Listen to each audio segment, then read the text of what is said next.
River Plate.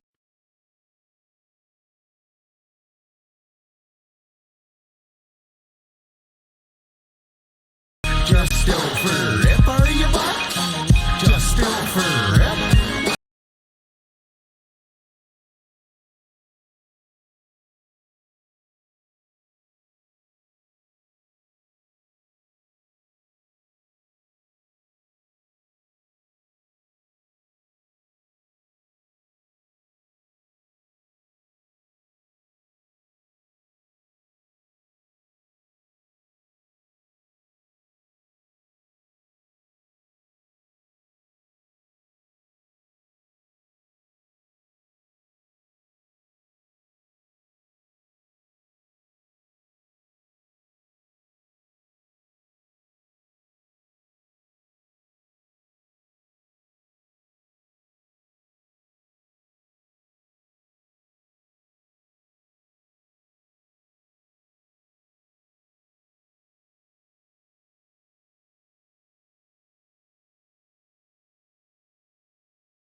Wow. Wow.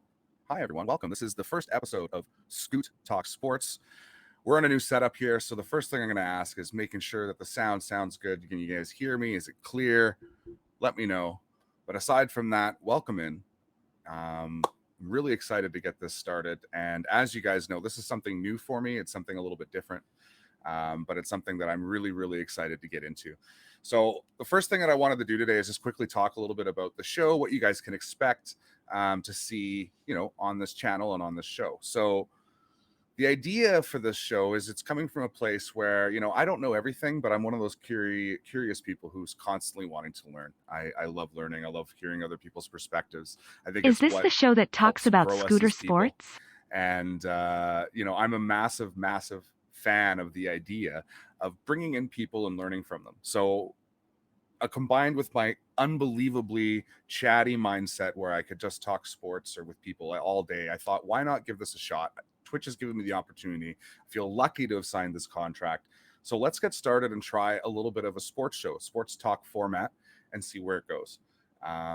The plan for the next couple of weeks will probably be individual guests exploring either their connection to sports, maybe something that they have expertise in, or maybe we'll even get an athlete in to talk about their history. That's something I'm really excited to do as well. But for the main message I'm trying to get across here is I'm extremely lucky to have this opportunity, and I feel really blessed to have everybody here chatting along, whether you're watching live on Twitch right now or if you're listening on the podcast later, which will be available about 24 hours after each show wherever you get podcasts. Big thank you for being here, for being part of this, and I'm really excited to get going. But without any more further ado, let's get into what the show today is. So I'm really excited. We've got 4 really interesting people, friends of mine that I'm bringing on the show today. The first segment, we're going to talk to a buddy of mine named Scott. Scott lives here in Winnipeg. He is a massive basketball fan. He's been playing since he was a kid. Huge NBA fan. So we're going to talk a little bit about the NBA Finals. We'll talk about what we can expect next year. Maybe we'll talk a little bit of where LeBron fits, in the greatest of basketball players, those sorts of things. Following Scott, lucky to have Mazza coming in. You guys probably know Mazza from Twitch. He's a massive hit in the Twitch sports community. We're going to be talking a bit about Twitch sports. Is this the evolution of sports access, sports content? We'll talk a little bit about Scottish football, Brimhill FC, and I'm sure we'll probably talk a little bit about the Euro yesterday. I don't know if you guys have heard, but it was a little bit of a game, a little bit of a serious game yesterday. So we'll probably talk a bit about that as well. Following Mazza, I'm be bringing in my friend Lee Birdie, as you guys know him. Birdie is a big Manchester United fan, and I've wanted to pick his brain for a while. Basically, not only on Manchester United, but the love of football, and maybe some conversation again about Euro. It seems a little topical, doesn't it? And then we'll wrap up the show with bringing a friend of mine from Montreal, Jacob, he's a journalist for the Canadian Press. He covered the Stanley Cup final with Montreal. There was a lot of issues in the city. There was a lot of interesting games. I think it would be fun to do a rundown with him, as well as the idea that he's not a sports journalist. He's kind of a journalist that's done different areas. So I'm really interested to see what he learned while he was doing sports coverage. So that's the show for today. And let's get it started. Let's bring in Scott. We'll talk a little bit about the NBA. And one thing that I wanted to let you guys know before we jump in here is I'm going to try to say thanks to the bits, subscribers, donos at the end of each segment. So before we even get into this, massive thank you to Dune, Tedium, Interrosie, and Mazza for their subscriptions. You guys are absolute legends, and I appreciate you immensely. Thank you for being here. Thank you for being part of this journey. But without any further ado, let's go ahead and bring in Scott. Hi, Scott. Can you hear me? Yep, sound great, man. Let me just see if I can mute it. Just one moment here. Or it's my issue. Forgive me, guys. It's, the first time we've gone through this. You want to try that again there, Scott? Can you hear me? One more time. Hello. One moment here. Can you guys hear Scott out there? Okay. So I can't. Just give me one moment here. audio output. I changed my volume to be a little bit quieter. How does that sound? So you guys can hear him. Why can't I hear him? There we go. Hi, Scott. How are you doing? Hello, hello. Good. You know what works really well is when you turn your headset on. That is usually pretty helpful. That's what I've heard. Yeah, well, I appreciate you very much for jumping in, and thank you for dealing with the first episode. You know, jitters, a little bit of learning as we go here. Yeah, of course, no problem. So appreciate it. So, Scott, if you don't mind, just quickly go down to your voice options right beside the mute. There's that kind of toggle up and down. Mm-hmm. Bring your volume to about 150%. That good? Done. Perfect. Awesome. Okay. I think we're good now. Okay. But yeah, thanks again. So for those who don't know, Scott's a buddy of mine. We used to work in a call center back years ago at this point. I don't want to even mention how many years because it feels like a long time ago. Long time ago. But Scott here is a massive basketball fan. Not only that, but Scott has been playing basketball for most of his life. I think you were in a bubble of basketball throughout your life in the city in Canada, surrounded by hockey fans. So, you know, it's a little bit unique. You have to be a little bit stubborn, I think, to be a basketball fan here, especially over the past 20 years. But I wanted to bring you on. I wanted to talk a little bit, learn from you if we could. I've always learned from you before. I know we've had our debates, but I think what I wanted to sort of talk about right off the top is let's talk about the NBA Finals. Sure. It's an interesting one because we don't have the same kind of the guys we're expecting to see in the final. You don't see the LeBrons, you don't see the Durants, you're not seeing the Currys. You're seeing two fresh, kind of new faces, new teams in that final. What have you thought about it so far? Well, I mean, it's been a weird season, right? Like, you know, you have the whole COVID thing, you have the whole shortened season in general, right? Like the you know, getting a very, very condensed off season, restarting the season pretty quick in December, and it seemed like the season went fairly well as far as injuries go. Not a ton of, like, you know, guys getting dumped for COVID and whatnot, so it's good. It was fine, and then things started to catch up in the playoffs, right? You start to have injury after injury. It started almost with Jamal Murray tearing his ACL just before the playoffs, and then one after another, the superstars started to fall, right? I guess LeBron too with his ankle sprain and whatnot. So, I mean, injuries happen. It's a part of sports. It's just the way things go. But it's definitely led to a very different playoff picture than most people were kind of expecting. Like, I mean, at the end of the regular season, you had Utah at the top in the West, and that was a bit odd, but you kind of felt like, well, LeBron went down, so somebody had to take the top. You know, Clippers, Kawhi, and PG weren't playing that much. So, yeah, it's been an interesting picture. It's been maybe a little refreshing to not see the same four faces at the finals every single year, I guess. And that's coming from somebody who's a LeBron fan. So, like, yeah. You know, like, I still want him there, but at the same time, it is refreshing to not have the same four people there. So that's kind of my take on it. So it sounds to me like, you know, it's a little bit, and Scott, I don't know if you want to just swap you down to maybe about 125. I think people are saying it's a little bit loud. It's all learning. I have to learn my edits later in the sound. But my question would be then, I don't think it's unique to the NBA, this impact that COVID's had, this lack of training, the space between games is tighter than it's ever been in I think almost any sport. While it's led to a more interesting, you know, result, we see teams that is it unfortunate for basketball fans, do you think, to see that many stars go down in the playoffs?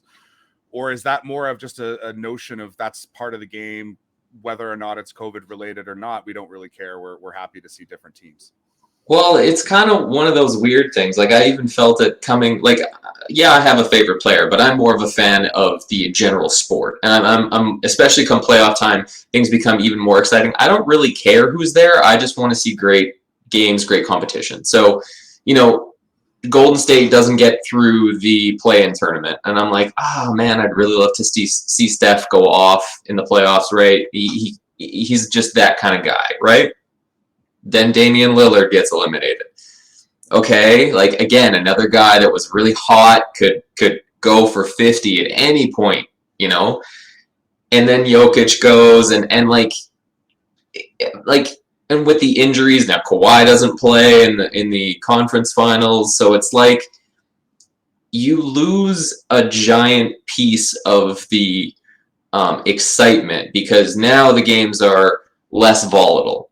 You know, the outcomes are sometimes blowouts, and you don't just have like a guy go for 50 or 40 or take over a game, kind of what like Giannis did the last two games, right? Where he took over the game, they lost game two, but last night he took over and basically willed them to a victory. So it's great, but it's not great at the same time. It's give and take.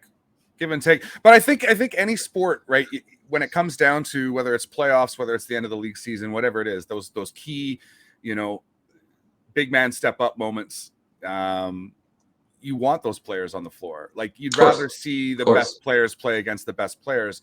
But at the same time, I think that's one of those things that sports fans always say, because guys are going to get hurt.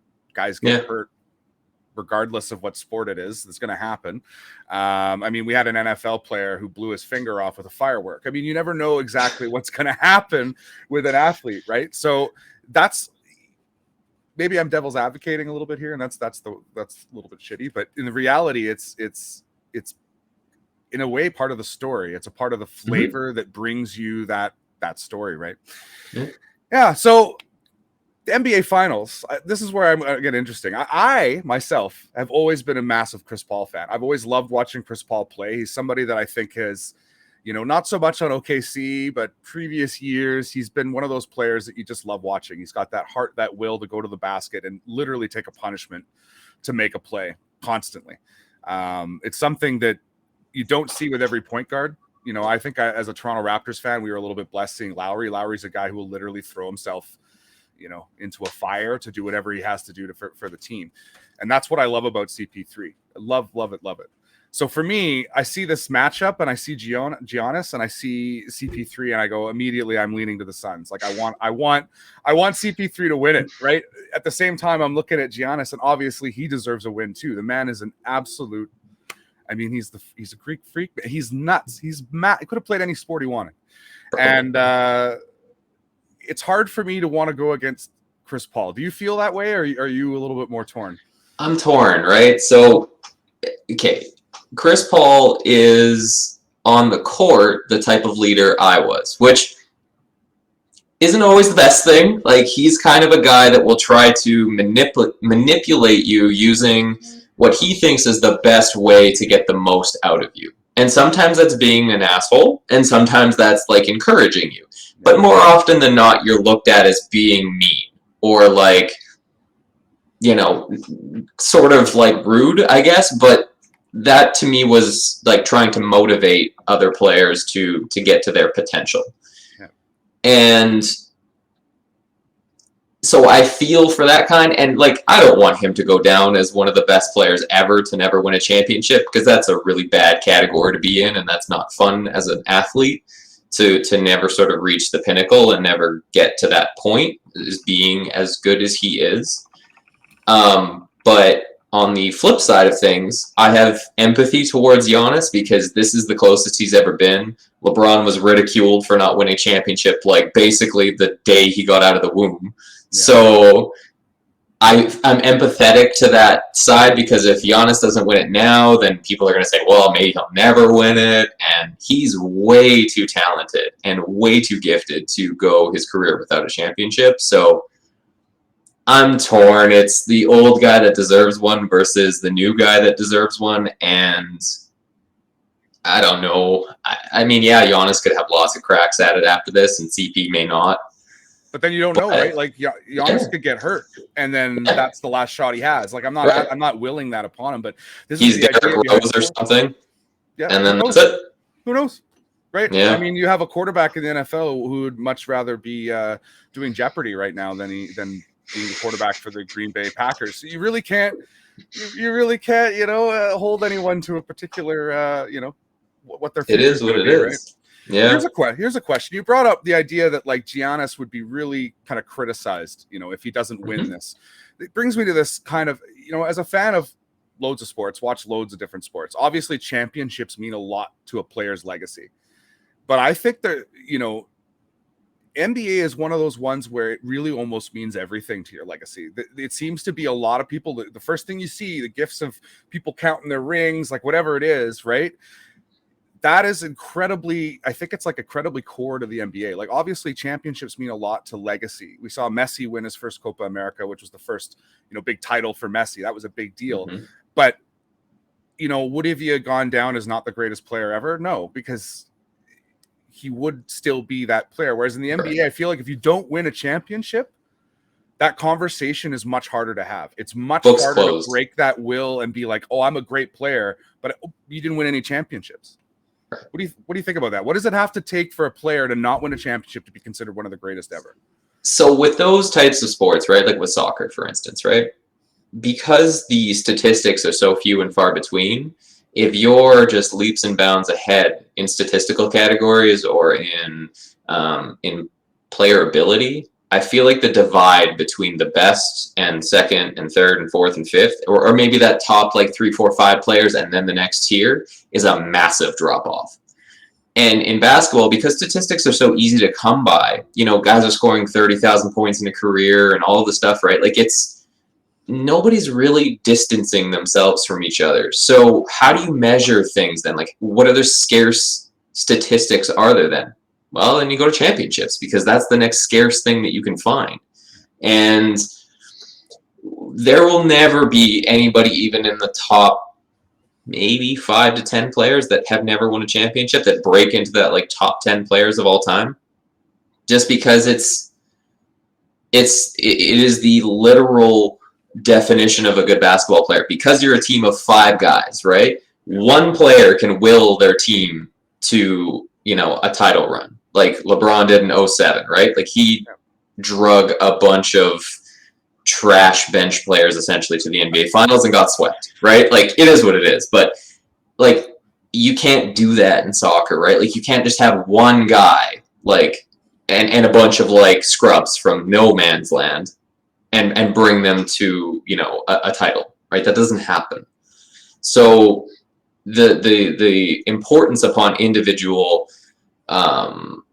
statistics in basketball is a little bit less because you need to will your team to wins. That's it. That's the case.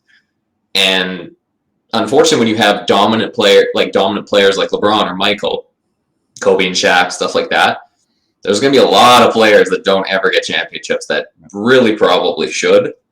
And so as we're coming to the tail end of LeBron's career and not able to, he's not able to will his team to a finals every single year or championship, you're going to have that window before the next reign comes up of people that are going to dominate. And that's when the Phoenixes can win the championship. That's when maybe this is the start of Milwaukee's reign. Who knows, right? Yeah.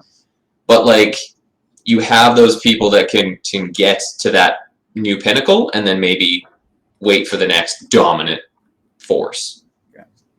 And I think another thing too that's unique to basketball, right, is you're also seeing a lot of there's player power in the NBA that I don't think a lot of other sports have. Like certainly, in football or soccer, there's a lot of power to those players. But if you're talking about other North American sports where players can literally talk to each other and go, I want to go play with this guy and it's going to be happening and you're going to make it happen, or else I'm not going to be happy and you're going to deal with this the whole year. Whereas I feel like in hockey, McDavid, for example, best player in the league, probably the best player in the world by, again, a good jump. He plays on a terrible team. He plays on a franchise that has been managed poorly, yet he doesn't seem to have the willpower, not willpower, but he doesn't have the space as a hockey player to step out and go, I want to go play with Matthews in Toronto. I want to go play with this big player, in Dallas. Like we need to come together in San Jose, like whatever it is. Right. Mm-hmm. And I think that's something that's really cool about the NBA. I think it's a flip on what you see in other leagues where it's the owners who have the power. It's the money behind the league that has the power. And certainly that's true in the NBA to an extent, because there's times where LeBron speaks up, players back him, and something changes.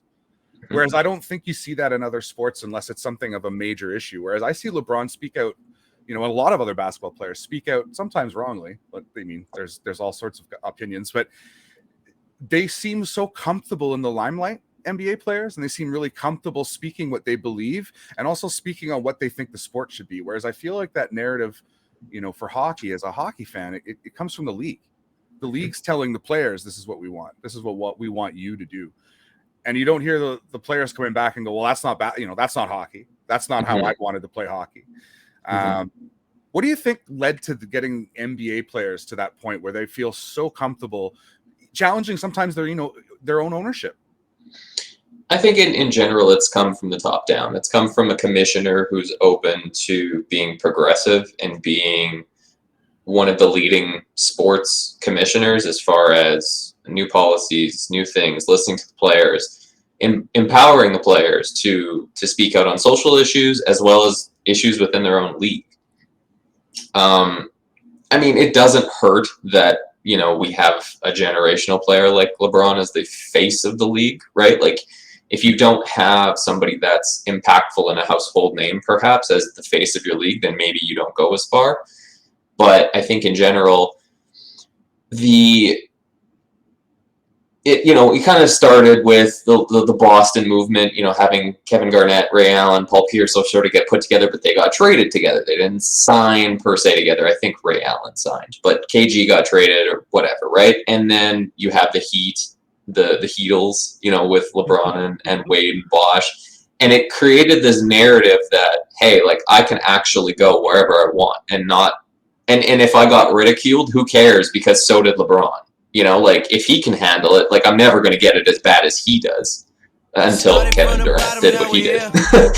but it is what it is, right? Like, at the end of the day, like, nobody's putting asterisks near championships. Nobody's going to really remember. I mean, the real fans will remember, but, in 20 years, when you say Kevin Durant has X championships, you're not going to be like, well, one of them didn't count because he joined Golden State, yada, yada, yada. Like, no one's really going to remember. Yeah. So if that's the case, and it's not going to really hurt your legacy, it's more just people maybe will expect more of you, like with the example of Kevin Durant, like, they expect that he is good enough to be able to lead his own team to a championship, which now he won't even get the opportunity to do because now he's got another super team, not at his fault, but that's how the chips fell. Yep. So, it is just going to be what it is. I think player empowerment and player, like, power is going to lead to a less diverse league as far as teams go, but I think in general the product will be much better when it comes down to playoff time. Yeah. And one of the things I think is really interesting too is again, I'm gonna switch back to hockey because I think it's such an egregiously opposite example where you have players who feel like they've been spitting out the same answers in media since they were 12, where it's, we're getting the puck deep and blah, blah, blah, blah, blah. Like, it's the same answer every time. Whereas I feel like NBA players, basketball players, whatever it is, they don't go through this sort of, like, I don't want to call it whitewashing, but I don't know what else to call it. It's sort of you're expected to act a certain way. And when you're in front of the cameras, you say certain things, and it's not about actually being honest. It's not actually about being yourself. It's about creating as little controversy as waves as possible, because it's all about the team. Right. So you don't get the individuals who step up and, like, a McDavid, who with his skill and his talent should be the talk of the league, but he is literally the most boring person in the history of time. I'm sure you've never seen an interview with him, but he literally has no charisma. There's nothing exciting about him. He's the most boring person you've ever met. He literally could be some guy in a line and you wouldn't notice. There's no star. There's not that willingness to embrace the star power that you can get that to sell the sport, to sell the league. They're more interested in team versus team. And I think the more and more we move into this world wrapped in social media, wrapped in these places where people can want to access individuals and want to access brands, it's the wrong way to go. I think the NBA is doing a really good job of marketing, and that's why you're seeing this incredulous growth with that league.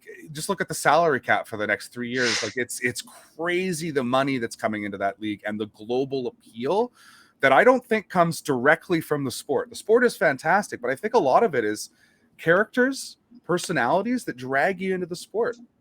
I mean, why else would they have some of the commentators that they have, right? Like some of these guys are there just to say something, get that clip, right? Oh, he said this, Speaking of that, there was an interview the other day, and I think it wasn't even the other day. I think it was a week or two ago, and it was one of the older players, and I can't remember his name, but he literally wrote LeBron off. I don't remember if I can remember who it is, but he was saying that you can't compare LeBron to some of the better players in the 70s and 80s. They were much better. And that the players nowadays, and I was just sitting there and I'm like, is it just me, or am I just hearing an old guy pat himself on the back? Because to me, there's no way. The training, the way people, the amount of tools that athletes have now, there's absolutely no way that a basketball player from 1974 is going to beat LeBron one-on-one. Like, it's just not a thing. LeBron can play practically any position. Where do you think that attitude comes from that older generation of players? Is it just sort of a protective measure? Like, I don't want to be seen as not as good, but it's like at the same time, you're in a different era. No one's going to compare or expect you, except for in the NBA, to compare these players against each other. Well, let's just throw Jesse Owens against Usain Bolt and see what happens. You know what I mean? Like, it's that idea of my generation's better than yours, right? Like, however, conversely, if you ask them, would Michael Jordan be able to shoot, near 40% from the three-point line if he played in today's game? They would obviously say yes, of course he would be able to. So that he can change and adapt to this, generation, but this generation can't adapt backwards. Like, to me, that doesn't really make sense. Like, I think most of the best basketball players, regardless of generation, you could plop them anywhere and they would figure it out. Like, it's not like it's that different of a game. Yes, it was more physical. Yeah, all of these things. But LeBron is not 185 pounds and 6'1". He's not Allen Iverson, who even still would have been fine in the game of the 70s and 80s. Would have still been fine. Yeah.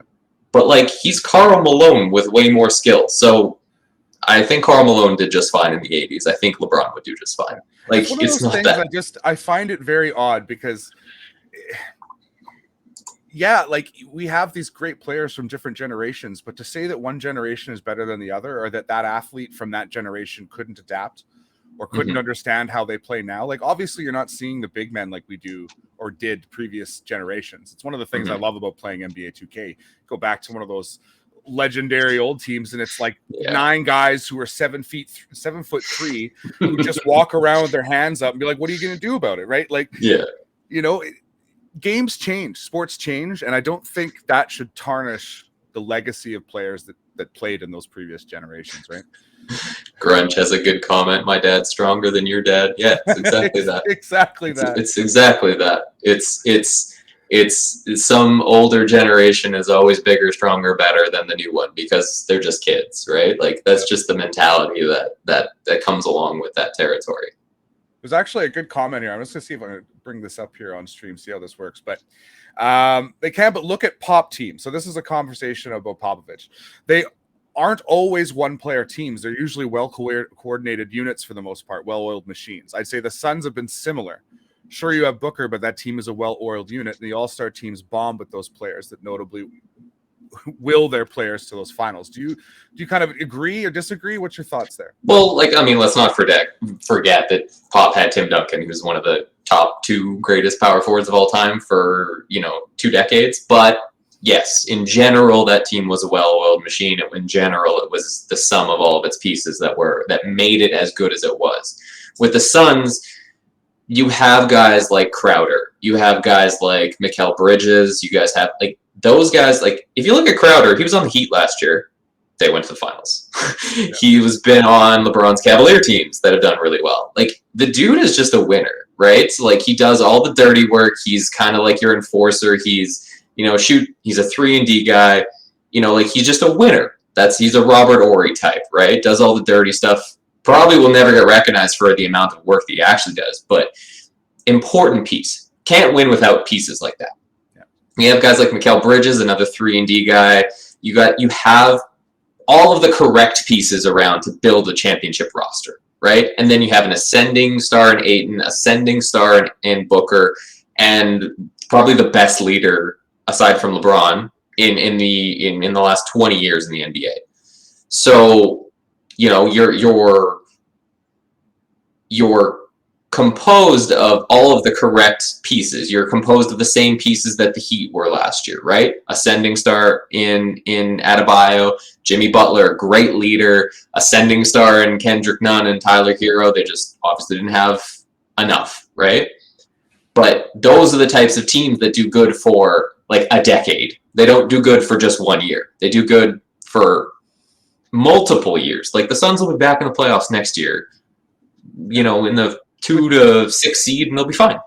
With Booker, I mean, you'd expect like that was a guy who I was always kind of he was a little bit different because he had an opportunity to leave the Suns. He had an opportunity to go somewhere else and find that super team, and he stayed. And now they're in the final. There's something cool about that. I think it's a little bit against the grain in the NBA. It's easier to jump on a path with some buddies. I mean, not that I wouldn't do the same thing. You know, if I was a basketball player, Scott, you know, it'd be lovely to play with you, but I'm sure you wouldn't want me on your team. Let me just put it that way. Well, I mean, with Book, right? Like he signed his rookie extension, and so like you can't really leave until 7 years are up. Like you'd lose way too much money to leave before your 7 year mark. After that, you opt out of your last year, and then you can kind of go wherever you want. It's what LeBron did when he went to the Heat. It's what I think it's what Butler did as well.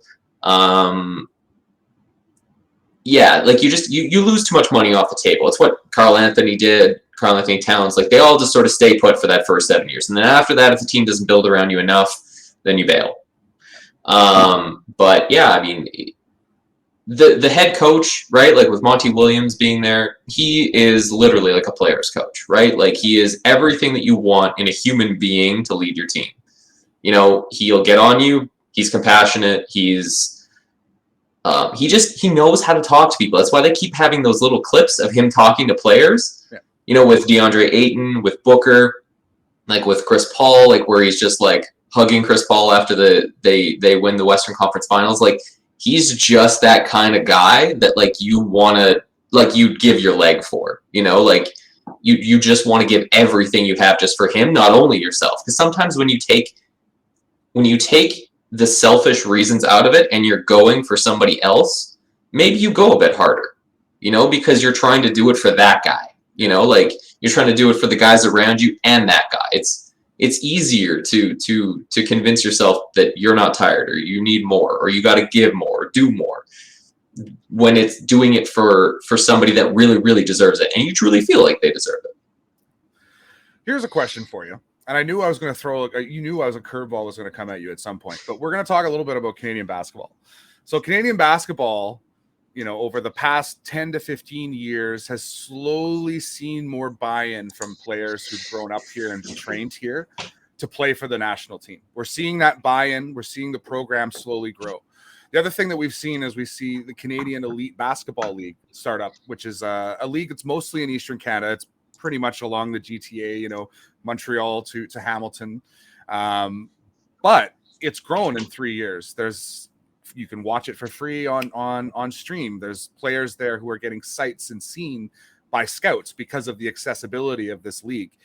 So in my eyes, you're seeing, you know, growth within the development program. You're seeing growth of a league that, you know, we're not here to say that we're going to compete with the NBA. We're not here to even compete with, you know, the development league. It's about creating a space where players who wouldn't normally find a job in Canada, who are young, have the opportunity to play and then maybe get a shot at going to Italy or wherever it is, right? Because there's loads of great European professional leagues as well as Asian professional leagues that are constantly looking for players.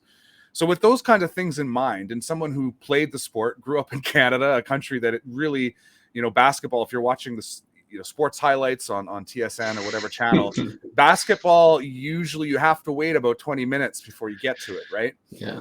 Unless it's the finals and there's nothing else on. What do you think needs to happen? Because here's the thing about basketball is it's easily the second fastest growing sport in this country. Football, soccer is number one. And then you have basketball, the two most accessible, you know, inexpensive sports to play. What do you think Canada needs to do to help grow that? Because obviously there's an appetite to play. We have athletes that play all sorts of different sports and do well. what does it take to get Canada in the Olympics consistently? Well, I mean, I think in general, like if we're going to talk about growing the Canadian Basketball League, like it would have to be a significant investment of money, right? Because you could go to Australia and play professional, and obviously that's a tier below Europe and Asia, right? Like the Chinese basketball leagues and some of the Greek and European leagues in general. Like those aren't they're not paying people like 40K a year, you know, like there are $1 million contracts going out there easy all the time. And, you know, there would have to be a significant investment financially for that league to grow to an exponential rate where we're, you know, competing, let's say, with the Australias of the world, right? Like to be able to be on par with their level of competition. And I don't know if there's the real demand for it yet. I would love to say that there is, but you know, it's funny moving into this new neighborhood, right? There's a basketball hoop on almost every second driveway. And I was like, whoa, that's a bit weird. Because like maybe 10, 15, 20 years ago, that's not a thing. Like not here. Like there are still kids with tons of, like there's still tons of kids playing street hockey and stuff. Don't get me wrong. But they all still have basketball nets outside their house too.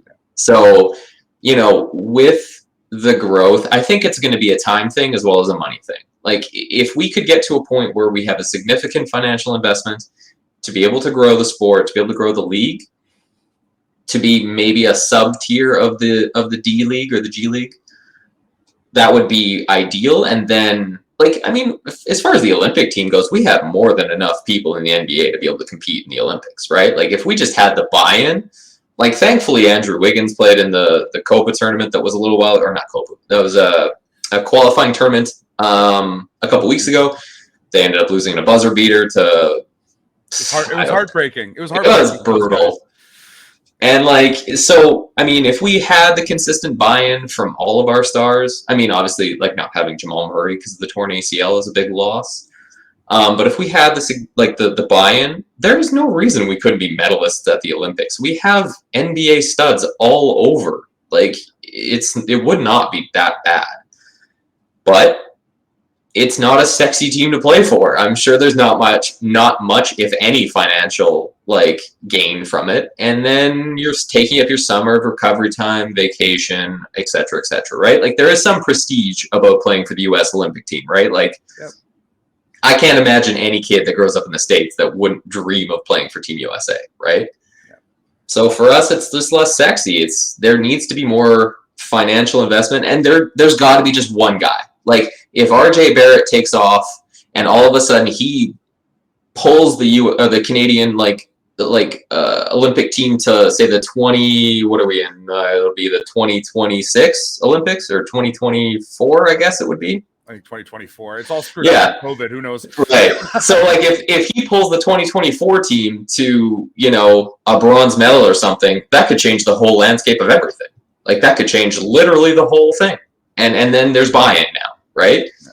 It's all going to depend on sort of where we go with the next few years, the worlds. And I think as the sport grows too, as more and more kids play it, you're going to see more and more, you know, coaching. You're going to see more and more of that growth. And it's the same thing we're seeing with Canadian, you know, soccer. It's, you know, yeah, we have a professional league. We've been around for 3 years. We've tried this many times before. We've failed. This time, you know, it's trying to do it collectively. We're bringing in, you know, the basketball, or in this case, the soccer federation. You're bringing in the officiating group. You're being like, we all need to learn. We all need to get better together. You can't do it by having 20 individuals in 20 different countries who then come back and see each other for 2 weeks. Right. And then try and play together and fight for that guy beside you. You don't even know who that is. Right. You know what I mean? So that's what that, yeah. It'll be interesting to see where the CEBL goes. And if you guys are interested, if there's anyone watching who's interested in checking out that league, just Google it. It's free to watch. And as it's been mentioned here by TDM, they've got teams at Edmonton, Abbotsford, Guelph, Hamilton, Ottawa, St. Catharines, and Saskatoon now, with Montreal joining in 2022. So there is a growth there. There seems to be a comfort level with taking it slow, which I think you have to do in this country. Right. I don't think you can just... You're right. There needs to be investment, but it can't be that I throw $10 million at it and expect a result in a year. It has to be here's funding over a number of years, and this is what our plan is going to be, right? Yeah, I mean, you don't really get that kind of buy-in unless people have financial incentive, unfortunately, right? People don't do stuff for free. That's not how society works. And NBA players won't go unless they get their contracts and such insured anyway, right? So that's a financial burden that Canada has to pay as well. So exactly. Something to think about. Yeah. So Scott, big thank you for jumping on the show today. I really, really do appreciate it. The first official guest for Scoot Talk Sports. Well done, friend. Thank you very much, Scott. If this would be where I'd say, if you want to plug your show, you want to plug, what are you doing lately, Scott? What have you been up to? I know that you've been doing your analytics, a little bit of betting with basketball. Have you been doing that this year, or is it kind of? Yeah, I play DFS. I do prop betting. I do building out my model now for the NFL season. So we'll see how that goes. But yeah, just kind of grinding away. To pull you back in and see how your model does for the NFL. I'm sure a lot of folks here would be interested in that. Oh, great. Doing a lot of best ball drafts. Best ball drafts have been my new thing. That's kind of like a season-long draft where you keep the same 20 guys or 18 guys, and you go through the whole NFL season and you see where you end up at the end. That's been kind of my jam for the last little while. It's been fun. I'm just terrible with fantasy anything. I always join because someone needs to be in there to be fodder, right? Like to be last, someone has to be there. And that's somebody's got to get eaten. That's what I bring. I just bring losses, baby. But thank you very much, Scott. Appreciate you being here, and enjoy the rest of your day, buddy. Thank you very much. No problem, man. Take care. Talk soon. So that was fantastic. Again, really do appreciate everyone who's been jumping in, chatting, asking questions. You guys have been unbelievable. So it's been really great just getting this started. I'm obviously learning a few bits here and there, so I thank you guys for the patience. Next up, we're going to bring in my man Mazza. Mazza. Hello. How are we? Very formal. I'm not used to being a guest. Yeah, well, it's a little bit different. We're reversing it a little bit for you here, right? So, for those who don't know, this is Mazza. This is Derek. This is a great friend of mine for the last 3 years. He is a Scottish football nut who lives in Scotland, obviously, and has been part of the new Twitch Sports Push. So, which this show is part of course. And I wanted to bring Maz on not only one, just to make sure that he got to be the guest just for once.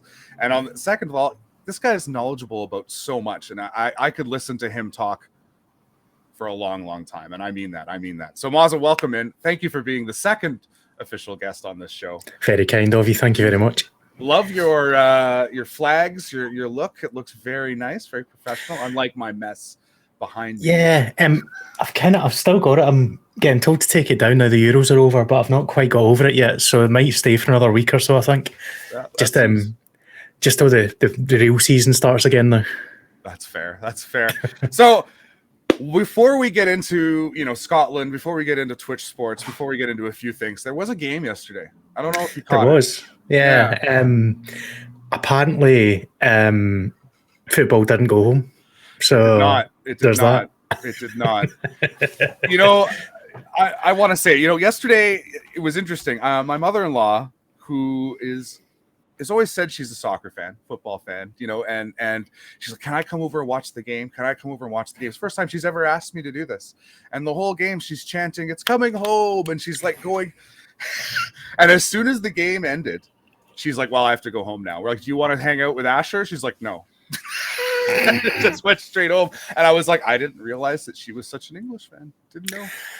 Anyway.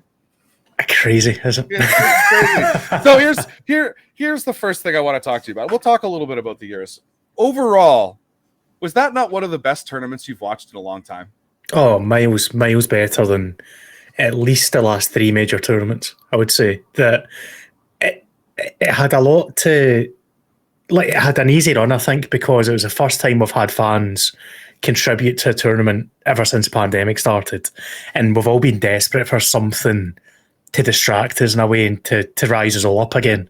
And the entertainment on show was fantastic. There wasn't a bad game, I don't think, in the whole tournament.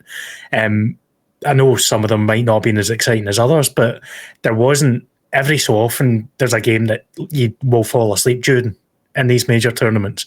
And I don't think the Euros had that. So it was I saw ESPN earlier said it was probably the best one in modern era, and I'd probably go with it. I would agree. I mean, I don't have the wealth of experience of so many more major tournaments. I mean, before I really got into football, it was, the World Cup and then the Euro final. That was pretty much all we watched over here. But each game kind of kept me attached to it. Each game, whether it was even the 0-0 games, I know that some find it a little bit boring, but it's a little bit of a tactical battle where you're watching people play. They're trying to do something, whether it works or not. I always find that interesting, even if it doesn't. You know what I mean? I mean, our high point of the tournament was a 0-0 game, so I've got to talk up, hey, you just hold that, you get some shirts made, whatever you need to do, right? I think for me, overseas as a neutral, I think what was really, really interesting about the tournament, obviously, was the Denmark team, and after what happened to Eriksson, obviously, which was, it was scary to see. It was something I think a lot of us really had trouble kind of processing for that day, and then to see that team come out and play with the heart that they played with the intensity that they played with, and then the fans from Denmark were just. I was there. I was rooting for them. If I wasn't a neutral in this tournament, I would have been like Denmark all the way. That was really hard not to go for them. What was your kind of favorite, aside from Scotland? We're going to throw your bias out for a minute. Aside from Scotland, what was your favorite team or game to watch? Like, what was your biggest kind of takeaway? There was a Monday night where the first game was 5-3 and the second game was 3-3. I'm just trying to remember exactly who it was. France were involved with Switzerland. And I can't remember the other teams or another game, but that night of football, games back to back, extra time, excitement. Switzerland had no right to get to extra time. They did the business and they got through, and so you had the underdog story going through it. It was just such a good night of football, and I don't think I've ever seen a better just one day off game of watching, like a day of watching a couple of games together. It was such good entertainment. So that Spain-Croatia, I'm being told, thanks Max Zidane. So it was just such a fantastic, like 6 hours or so with a couple of beers in hand and just enjoying myself, What I loved about that game was the constant updating of the group table, where it was just flipping up and down, and it was like anyone could practically land anywhere based on these events. And it seeing Spain have the issues that they were having that game and wondering whether or not they were even going to get it was. Yeah, I think for me, my biggest, if I was to say my favorite game, I probably would go with that. Honestly, I think I would go with the final, though. Like, that's the thing, is the intensity of that many fans. I know a load of them weren't supposed to be there, but the intensity of that many fans, it was nice to see. It was nice to see everyone standing, whether or not England won or not. It was that moment of, I could see that shot from behind the net, looking out towards the other end, and you could see everyone standing, not one person sitting. Everyone's involved. Everyone's on their edge, whether you're an Italian or England fan. That's what I've been missing the last year, I think, is seeing those fans literally on the edge of, like, I don't know what's going to happen. You know what I mean? Yeah. I think it's Wembley's record attendance, given that there was hundreds of people without tickets involved and the thing was sold out. But it had the perfect mix of tension and excitement, I think, last night, even though it was only 1-1, but there was enough action going on, and there was constant kind of tactical tweaks, not to get too nerdy about it, but I was really enjoying watching the way Italy adjusted and then England adjusted back, and it was a chess match. That's the only way to describe it. But ultimately the Italians did the business in penalties, and you could tell even the last 5 minutes extra time, the Italians were quite happy to go to pens. They knew they had the advantage in it because they've got a goalkeeper who's just ridiculous facing them. I don't think any other goalkeepers get as good a record as Donnarumma in the last couple of years of saving pens. So, like, he saved some 5 or 6 this season in Serie A, if I remember rightly. He's just a colossus, huge man. So they always were confident they were going to win it, I suppose. Just seeing him stand beside Pickford, you get the idea of how much bigger he is. And Pickford's not a small guy. And Donnarumma is just, his arms, even on that first one, he almost got, like, his hand is almost there. His reach is wild. Let's go to Scotland. Let's get into it. All right.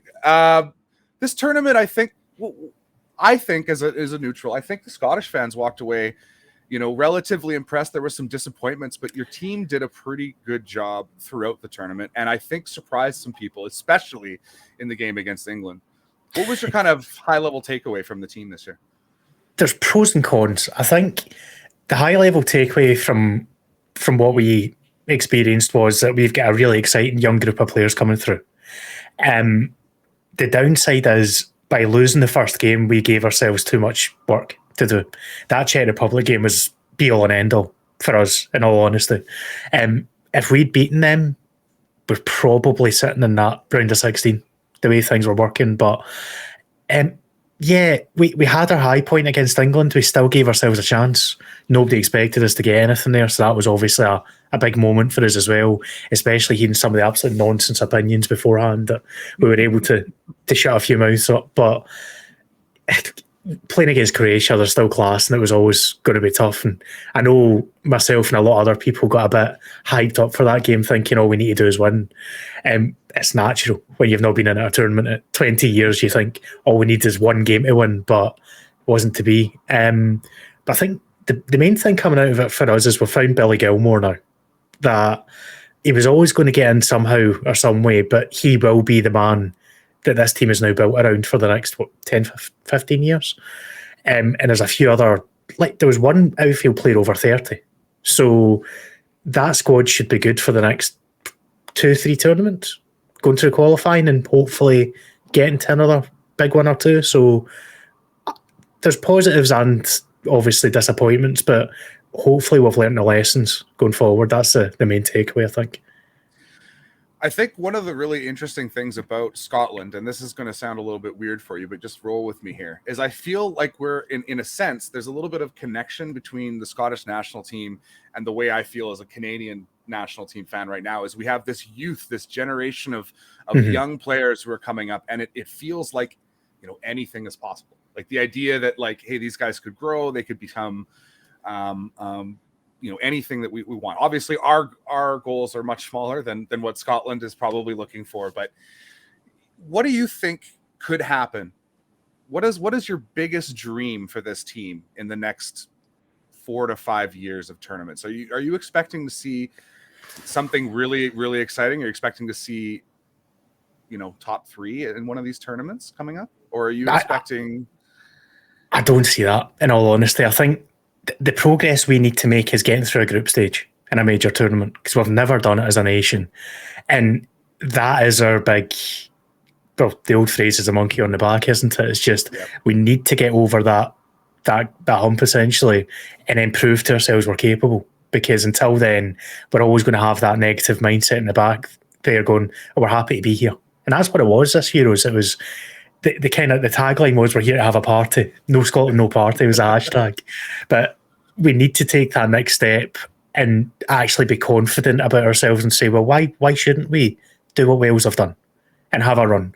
Why shouldn't we take kind of heart from the likes of Switzerland, who haven't got the biggest player pool in the world, but unite as a team and do really well in these tournaments? So I don't think we'll make the next World Cup, because we've got a really tough group. Denmark, Austria, and so on in there. But my personal aim would be for the next European Championships that not only do we qualify, that we get through the groups and hopefully maybe even win a knockout game. I think that's the big thing we need to aim for going forward. And that seems to be a realistic expectation, right? Is that like, hey, this is the step we haven't stepped past. Once we move it, once we get through the group stage, then we'll think about what that next step is, right? And start to chase that. Here's an interesting question from our friend Inter Rosie. I'll pop it up here. Scotland's biggest weakness seemed to be a goal scorer. Are there any up-and-coming strikers in the Scottish system that you're excited about? Is there anyone that you're hoping to take from a dual nationality, perhaps? No, I think we've done our dual nationality work, because the main 2 strikers we've got aren't even Scottish, really. I think Nesbitt's the main one. And I've seen his names came up in the chat, Kevin Nesbitt, who's currently with Hibs. Celtic are very interested in him just now. But he's a young guy that's he's only just got into the national team, like a few other of these kids, and he's done really well. Went in the limited minutes he's had. He's got a bit of pace. He's got a good finish on him. He's got a pretty decent level of intelligence, which isn't something that you associate with Scottish strikers a lot of the time. But he's very intelligent in his movement, so he likes to kind of just sit on the shoulder of the defence and get in behind. He's quite direct that way. So we're putting a lot on this, but just now, it wouldn't hurt if Shankland could take a step on this year as well. He didn't have the greatest season last time round, but I think Nisbet's the main one. Yeah. Would you say that that's the biggest concern for the Scottish team in terms of depth right now, or is there other areas of the squad that are similar? A goalkeeper's a big worry because we've got a keeper just now who David Marshall's maybe got one tournament left in him, and then he'll likely retire. And we don't really have a successor coming through. There's one or two really promising kids, but they are kids or teenagers. So we're probably going to have a couple of years where we're going to need a steady pair of hands just to tide us over between. We've always had a really good goalkeeper with the Scotland national team. That's a constant for about 10, 20 years. Even going back through Andy Gorham, Jim Layton, those kind of guys. But it's the first time in my lifetime that I can remember that we might be struggling for a safe pair of hands just for a year or two as things go on. Here's an interesting question. And that I'm gonna come. This is a little bit of maybe a longer diatribe to get to the question. But in Canada, the big focus has been on organizing the league, has been on organizing domestic opportunities for players to play. Scotland has had lots of teams, lots of places to play, but the organization maybe hasn't always been there. Is that the way I've kind of understood it? What I've gleaned from my years of Mazza listening. There's been a lot of competing forces in Scottish football. So, like, unlike England, which is kind of recognised as the pyramid system, that's the aim, that's the goal. Only this summer have we finally achieved that in Scotland. That for a long time, you had the senior pyramid, which is your proper kind of professional leagues going down, and you've had non-league and junior. So essentially, you've had three different groups until now. Everything is now united under one banner, which is huge because some of these old junior sides, of what a few names, you probably not know them, but like Auchinleck Talbot, the likes of Co-Winning Rangers are massive clubs. They get a few hundred plus, even though they've not been in professional leagues up until now. And they potentially could go up the levels and become a tier 2, tier 1 team in future. So I think that can all be a good thing for us, and especially if you're looking towards general progression as well, because it's going to encourage players to, well, there's more scope, more opportunity now. So there's going to be less guys hopefully falling through the cracks, and we won't lose as many talented players and potentially even contributors, not necessarily international level, but certainly at the top couple of tiers of our football leagues. Yeah. And I think it's really important to be like, especially on one of the clubs where you maybe weren't able to get into that senior pyramid without switching clubs. You know, you grow up with a team, there's that affinity with the club that you've trained with, that you've been with. Why wouldn't you want to try and progress that club all the way up? I mean, if you have that opportunity, right? It must have been frustrating for some of those clubs to constantly just lose players to the senior pyramid, or at least otherwhere, or... Yeah, well, that was the other thing, that they were already at loggerheads because they were different systems. So when teams or when players jumped from one to another, there was a lot of ill feeling a lot of the time. It's like, well, why would you leave us? What, this is your that identity almost, that you're a junior football player. Why are you going to a senior club? You know. Yeah. Now we've basically eradicated that, because it was a lot of old school thinking. It's typical Scotland where that's tradition and that's the way things are done. You know, we've kind of modernised now, which is great. And it's not just the old names. You've got new clubs, like obviously my own club. There's other clubs that are doing things differently. Caledonia Braves are one of them, that they're very modern in terms of analytics and like fans that are owners and voting on kind of certain things like pre-season opponents. They voted on a friendly, they wanted little things. So there's all sorts of different ideas going about, which can only be a good thing as well. Yeah, absolutely. It just seems to me like, from what I've been watching, what I've been hearing, obviously with, you know, the Scottish coverage that you share constantly. Check them out on Twitter, guys, if you want some of that on your feed. It just seems like there's a constant discussion about how we can do better. And when you're in that space of even if people may not agree, that conversation and the fact that conversation's happening on such a wide basis, it seems like, is something that me as a Canadian fan, I would love to see that conversation happening more and more here. It's not something that, people are so comfortable with the North American way of, again, doing things that they don't want to have a conversation around change. But I mean, the good news is it's only happened here in the space of 5 to 10 years. Less than 10 years it's taken for us to go from the antiquated system to where we are now. And that, I think, should encourage, like, say yourself in Canada and anyone else in other nations that's still developing their system, because they're constantly changing. If we can do it with the entrenched views that we had, anyone can do it in a decade and hopefully take a huge step forward for the good of the game in their relative countries. Here's an interesting question. I'm going to pop it up on the screen here. It's from our friend Interrosi here. Is the biggest issue with the Scottish pyramid the fact that there is too much firefighting, the greed of the upper echelons, instead of devoting time to improving things at grassroots and junior level? Your thoughts on that, Mazza? It is a big issue, but the way that I kind of look at these things is we needed to get everyone under the same banner first and then make improvements afterwards, because it's so much easier to bring changes when it's not this group needs this group wants this though, and you're just loggerheads the whole time. Now we've got to a situation where the whole of non-league can unite together and try and get concessions, and slowly but surely that will happen, and the focus then can change more towards your grassroots. For example, one of the best things that's happened at our level is there's now a Lowland Development League, which never used to exist. And at non-league level, you've had a kind of a gap between boys club level and then jumping into seniors. We've now got essentially an under-21 league with 60 odd teams in it in non-league. So all these teams are not only looking at the senior squad and what they can do there, they've got a ready-made conveyor belt of young talent that they've nurtured themselves that's ready to step up. So we're getting there slowly, but obviously, as with any football system, any football nation, money is going to talk. And there are some sides, for example, in League Two that are scared to drop out and go into the non-league system. And it's just a case of fighting the battles and eventually getting the concessions we need. Yeah. And I think that's something that would be the biggest challenge over here, was be convincing owners that their guaranteed spot in the league, it's actually better for your league and better for your club and better for your fans and better for the sport to have promotion and relegation, and not to have this, you finished last, that's cool, here's a first round pick. As much as we enjoy our drafts, regardless, Mazza. Let's talk a little bit about Broomhill FC, shall we? Let's do it.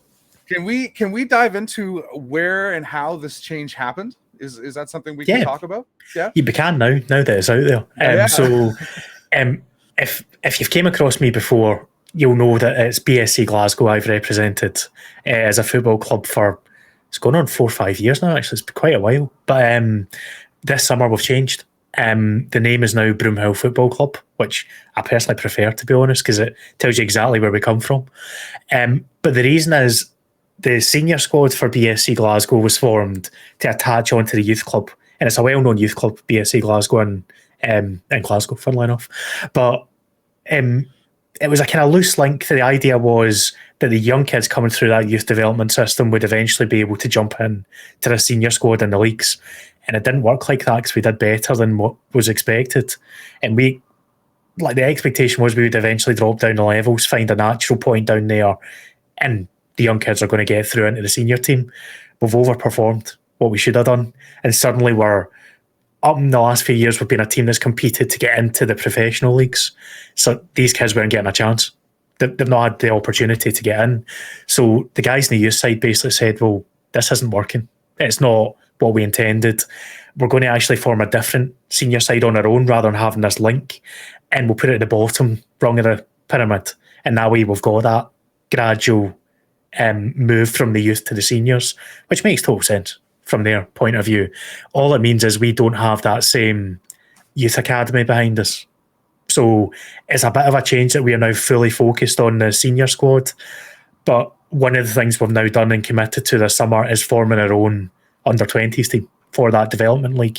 So we're bringing a different outlook to having the youth system and kids that can come through, hopefully of a slightly better level, because we're targeting guys that say have been with bigger sides that have been released. We'll give them another chance. And that's what most teams at our level do. So hopefully we can unearth a few diamonds and go from there. I was just going to follow up, actually. That was the question I was going to have, was how does that recruitment work for a team that's at that kind of bottom rung of the pyramid that you've placed yourself at? Like, is it a lot of free trials, you're networking through people you know, or is it players that come to you? There's a bit of both. So there's a lot of networking. For example, we've just announced our new manager is David Gormley, who was in the old junior leagues, now obviously senior leagues, but he's got contacts everywhere. He knows a lot of the players that go around, knows their qualities and so on. We also, at our level, get players coming to us and agents coming to us saying, well, this guy's available. He's willing to play your level. Do you want to take him on trial? So it's a lot of word of mouth in non-league, which has always been the case. And occasionally you'll also get players just trying. They'll say, well, look, I played for this team last year. Can I come and train me and see what happens? So the difference with us now being Tier 5 and BSC's team, who are now Tier 8, technically, or Tier 8 or 9, depending on how it works, is I think they'll largely be made up of the kids coming through the youth system that's already there. So they won't be doing as much recruitment for senior players, because that's the kind of ethos of what they're all about. They're bringing anything for under 9s all the way through to senior level now. So it's not necessarily about getting high in the pyramid. It's more about giving them a chance to develop and maybe move on to a higher level if they're good enough. Whereas our focus is now we need to be a professional league team, and we'll do everything we can to get up those levels to wherever we can go. That must be rather challenging, though. Like, that's a lot of work to shift from, we're kind of have this link, we're working with another team, to we are now the senior team. Like, we're a club. We now need to do X through whatever it is to get ready for this. Has it been a little bit of a crazy time for the club, or has it been something more that everyone's just grabbing a hold of what they can and getting done what they can? It's a bit of both again. Obviously, it kind of caught us by surprise that was happening, but like obviously had to do everything from a rebrand to Twitter, social media handles, to the website. It's a lot of change for a wee club with not many people involved, but everyone's just knuckled down and done the business. It doesn't change who we are. We're still the same people running things. I say we, like I can take credit for running things. I really can't. But yeah. Mazza, big man Mazza. Well, I've always been impressed with the social media team. I mean, when they announced the change, the evolution, that was a very, very cool way to do it. Like, there's clearly a lot of really, really talented folks at that club. So, I mean, I think you guys are going to surprise yourselves once again. Yeah, the main man, we've got Michael, who does the social medias and so on. He's quite a creative guy, you can tell from the way our announcements go out. That Pokemon one was hilarious, I must admit. But yeah, we've got a different tone of voice from a lot of our clubs, which is something else that, like, you'll notice if you go to a Rangers or a Celtic or Dundee United, any of these clubs, they're quite serious a lot of the time. Whereas we're quite light-hearted, and it's a very different approach, but it works well for us. It makes us stand out. But we're quite happy to have a laugh and laugh at ourselves at the same time, which has its benefits because it's harder to troll us, because we constantly take the mickey out of ourselves anyway. The energy from the club has always been like that. It just seems like a really positive place where, you guys are going to hold on to your wins. You're going to love that club. You're going to be behind them. You take a little bit of, shit from people on the internet. It's all fun, part of the game, right? It's all a bit about the banter, right? Here's a question for you. Will we be able to see Broomhill FC on Twitch later this year? Is that continuing? Yes, it is. So, cheap plug. On my Twitch channel, which you can see my name above there, we will again. Well, it won't have any away games, I don't think, this time round, because the dynamics changed there. That I'm not sure when we're visiting teams, given that they can now have fans in, they'll be too keen to have the games out for free. But our club have committed to continue doing it because Twitch was great. for us during lockdown when fans couldn't get in and we had hundreds of people watching on Twitch. Hopefully we can get back to that level again and maybe even grow it further. But even though fans will still be in the door, we'll still be carrying the live streams, all our home games, other than the tournaments like the Scottish Cup that we're not allowed to, sadly, do it. But it starts next midweek. We've got a game against Stirling University and we'll go from there. So everyone from the uni teams to Rangers B and Celtic B will carry it live. I think you guys have really nailed something here. I think that a lot of grassroots clubs, whether it's in Scotland, no matter where it is, this platform actually offers a lot of opportunity to open eyes onto leagues or clubs or players that people wouldn't have thought of. I also think strongly, and I might be wrong. Let me see what you think about this. I also think strongly that people who want to go to the game and be there at the game aren't going to stop because there's a free option to watch it on Twitch. If I'm wanting to go see a Valor game, part of going to see a Valor game is being in the ground, being in the stands, seeing my friends, seeing the supporters group, being a little nutty, being loud, right? All these kinds of things, right? I don't do that at home. I have a 1-year-old. Can't just scream in the basement about whatever I want. I don't think that it hurts clubs as much as people worry. What do you think? I don't think so either. And I think, if anything, this pandemic has taught us that people are desperate to get back to games. Twitch, I think the way our live streams are going to work, I actually think we'll have a higher average attendance this coming season than we did the previous full campaign, I should say. Because people, like, it's the experience of the whole thing. It's meeting up with friends in a pub for a drink before the game, going to the game, getting the atmosphere. It's different to just watching on Twitch. But Twitch caters for something else for us. So most of the people that watch us on those live streams, and even last season, weren't able to get to our games. They live abroad, they live further away. It's like, obviously we had some people that go to the games that watched us in, but those people will attend again. So I genuinely think it can only be a positive thing for especially smaller clubs. I can understand larger clubs being a bit more hesitant because it's a bigger risk, but there is nothing to lose for a team like Broomhill. Yeah, I think that, and I think that there's way more Broomhills than there is clubs who are worried about TV money or those seats getting sold. I think there's so many clubs out there who are struggling for eyes, and sometimes just hopping on Twitch. You know what I thought was interesting too, Mazza, was when you brought in, sometimes during your half times, you might bring in a fan, or you would bring in somebody who had just happened to be chatting nearby and have a quick chat. And it's just like, that's why people go to the game. And it's nice that you were able to bring a little bit of that home to maybe entice that person to go, man, you belong here. Come and sit in the ground with us. Like, enjoy this. This is going to be beautiful.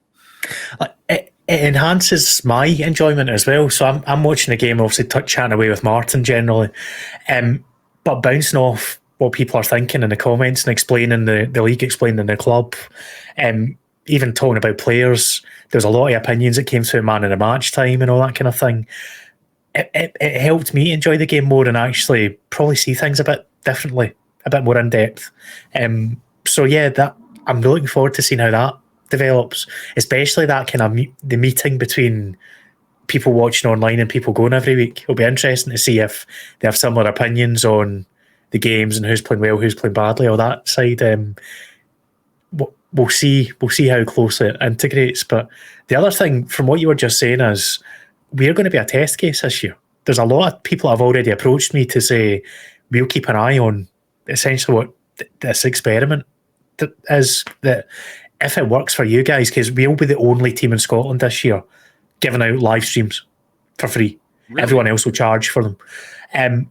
If it's successful for us, we could lead something here. The other teams could jump on the bandwagon, and it could be a pretty seismic change for non-league level. So I'm quite excited by that as well. I really hope it goes well. I think it will. And I think at the end of the year, you're probably going to be inundated with a whole bunch of clubs going, how do I do this? How do I set this up? How do I do it? Please help, Mazza. But that's what you want, right? We want that. So this leads me right into my next kind of thought, little topic change. Twitch Sports, you were part of this. We're talking about how you've been able to stream before even Twitch Sports really kind of started to become pushed. We're seeing this accelerator program that you and me are part of. You're seeing more sport leagues who are attaching themselves, radio shows, TV shows, podcasts, whatever it is, starting to show up in that sports category. And to me, I think it's a massive opportunity for leagues that struggle to get TV deals to find audiences. I'm a massive fan of watching the NWSL. I don't know if anyone else has. I really didn't get a chance to watch much before. It was only on CBS. You could not get it here. It wasn't shown in Canada. You had to go and subscribe in the States, pop a VPN on, and see it initially. Watching the games for free is awesome. And I think it's grown the league. And I think it's put eyes on players and things that people wouldn't normally have. What do you think the future of Twitch sports is going to be like? We know the NFL has some games on here. We know NWSL is signed. We know there's conversations with a couple other leagues. Do you see this becoming a big thing? What do you see in the future with Twitch sports? I think it'll come down to more what clubs and leagues are willing to do and willing to try. Because we're always going to be here, right? The kind of streamers and creators that are interested in the sports. Regardless of the accelerator side of things or not, we will put out this content.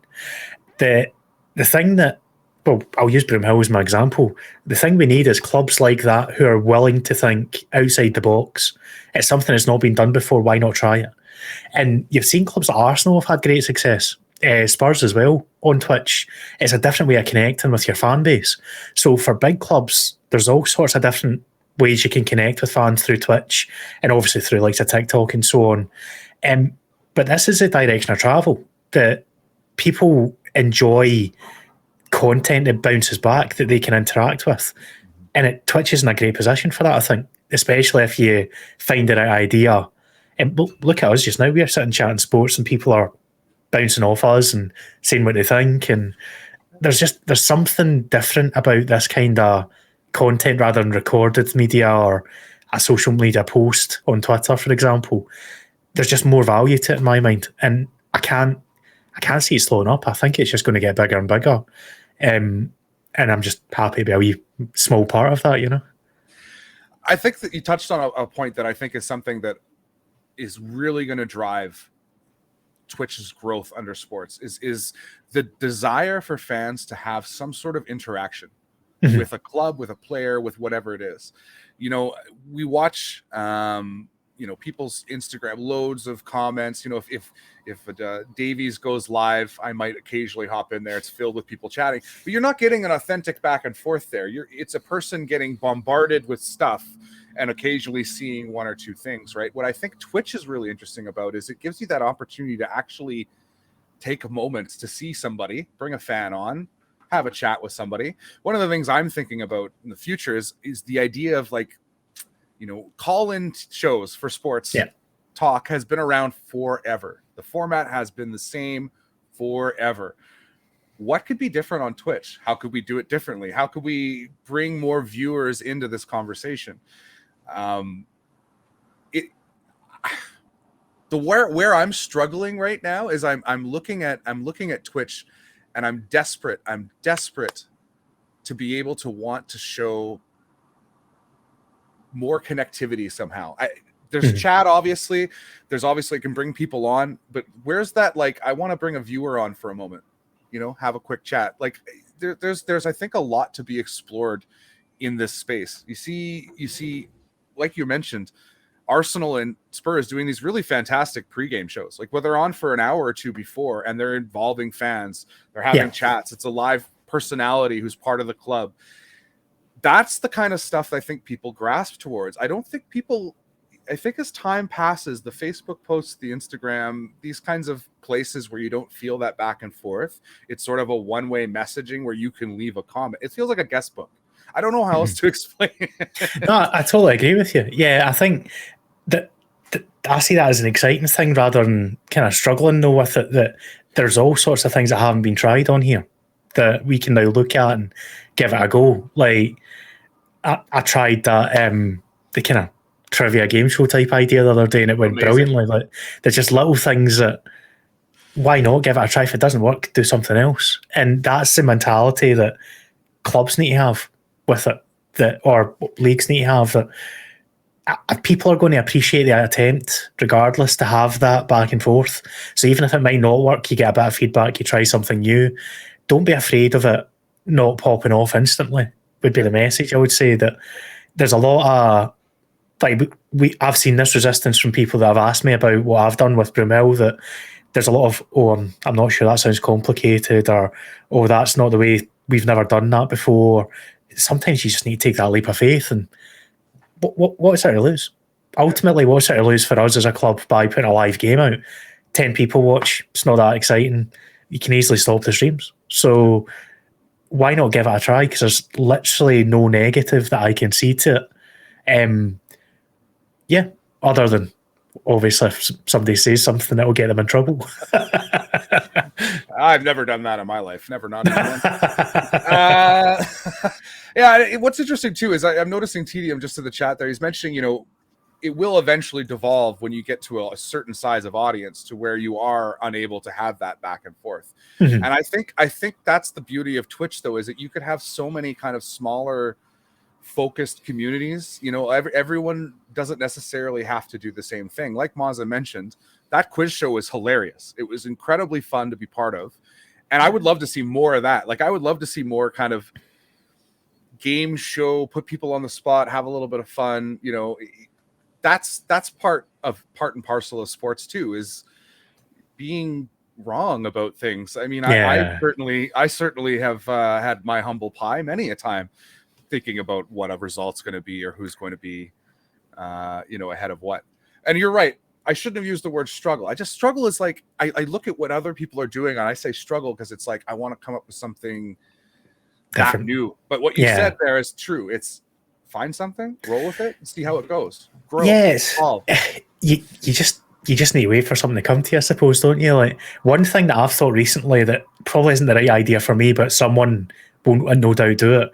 I think there's a big gap for somewhere doing your classic skip against what's his name, Stephen A. There's a gap for that kind of adversarial kind of sports fighting talk type program on Twitch, and just having two people go at each other with opinions constantly for an hour. Little things that you can steal from the traditional, like concepts you can steal from traditional media and bring them and give them a new twist and rejig it. Because something you could do on Twitch is audience votes who wins.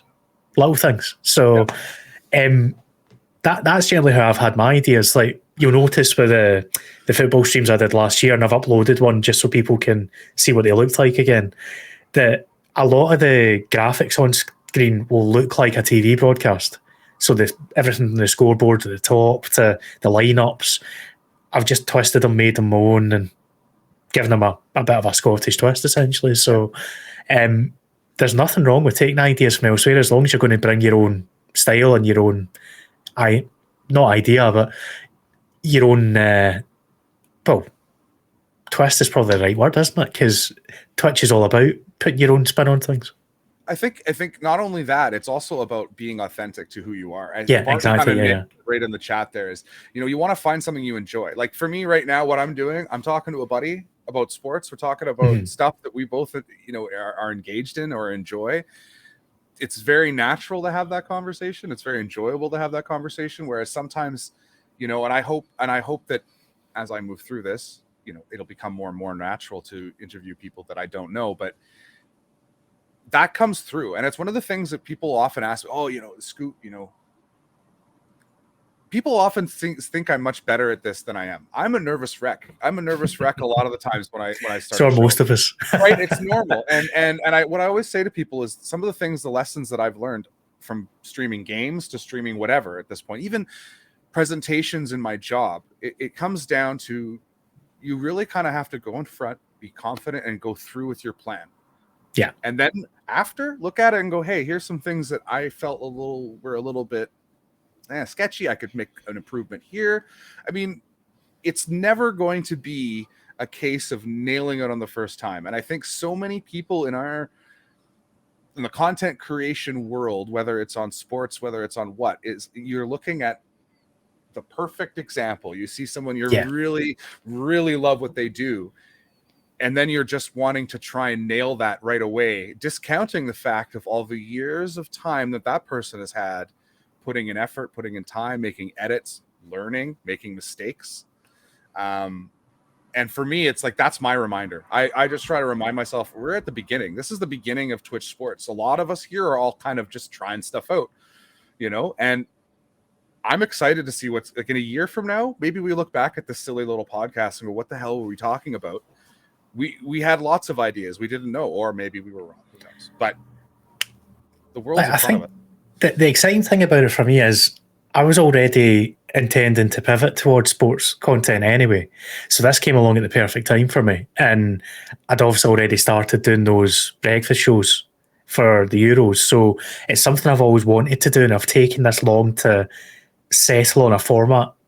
And now that I've been able to prove to myself that it works, I can build on that and bring changes to it. But the other thing with Twitch, and I've seen somebody mentioned it in the chat, is you mentioned authenticity there. You need to actually enjoy what you're doing and believe in it, because if you're doing something just because you think it's going to be big, it ain't going to be big. So people can tell a mile off if you're behind it, if you're invested. And if you're doing something you're not feeling, you'll also make mistakes. You'll also feel more nervous. Whereas if you're enjoying it, it generally becomes quite funny. If you make a mistake, you just riff off it, Nobody's expecting a television quality show on Twitch at this point. So it's more endearing when someone makes a mistake and goes, oh, whoops. In a way. I've learned that the hard way with some of those predictions I've made in the Euros. I've never made a mistake in a game show ever. No, that would never cause me from being banned in the country in South America. Massive Boca Juniors fan. Anyway, for those who don't know, I don't mind sharing because to me it's quite funny. But Wazza had a great idea. He was revealing kits with the logo, the badge kind of covered, and I immediately recognized it as River Plate and spoke out by going, "That's Boca." And then realized what I've done. And it was a good thing because the camera wasn't on me. I went pure purple, like just. At that moment, Scoot, I got put on the no-fly list for Argentina.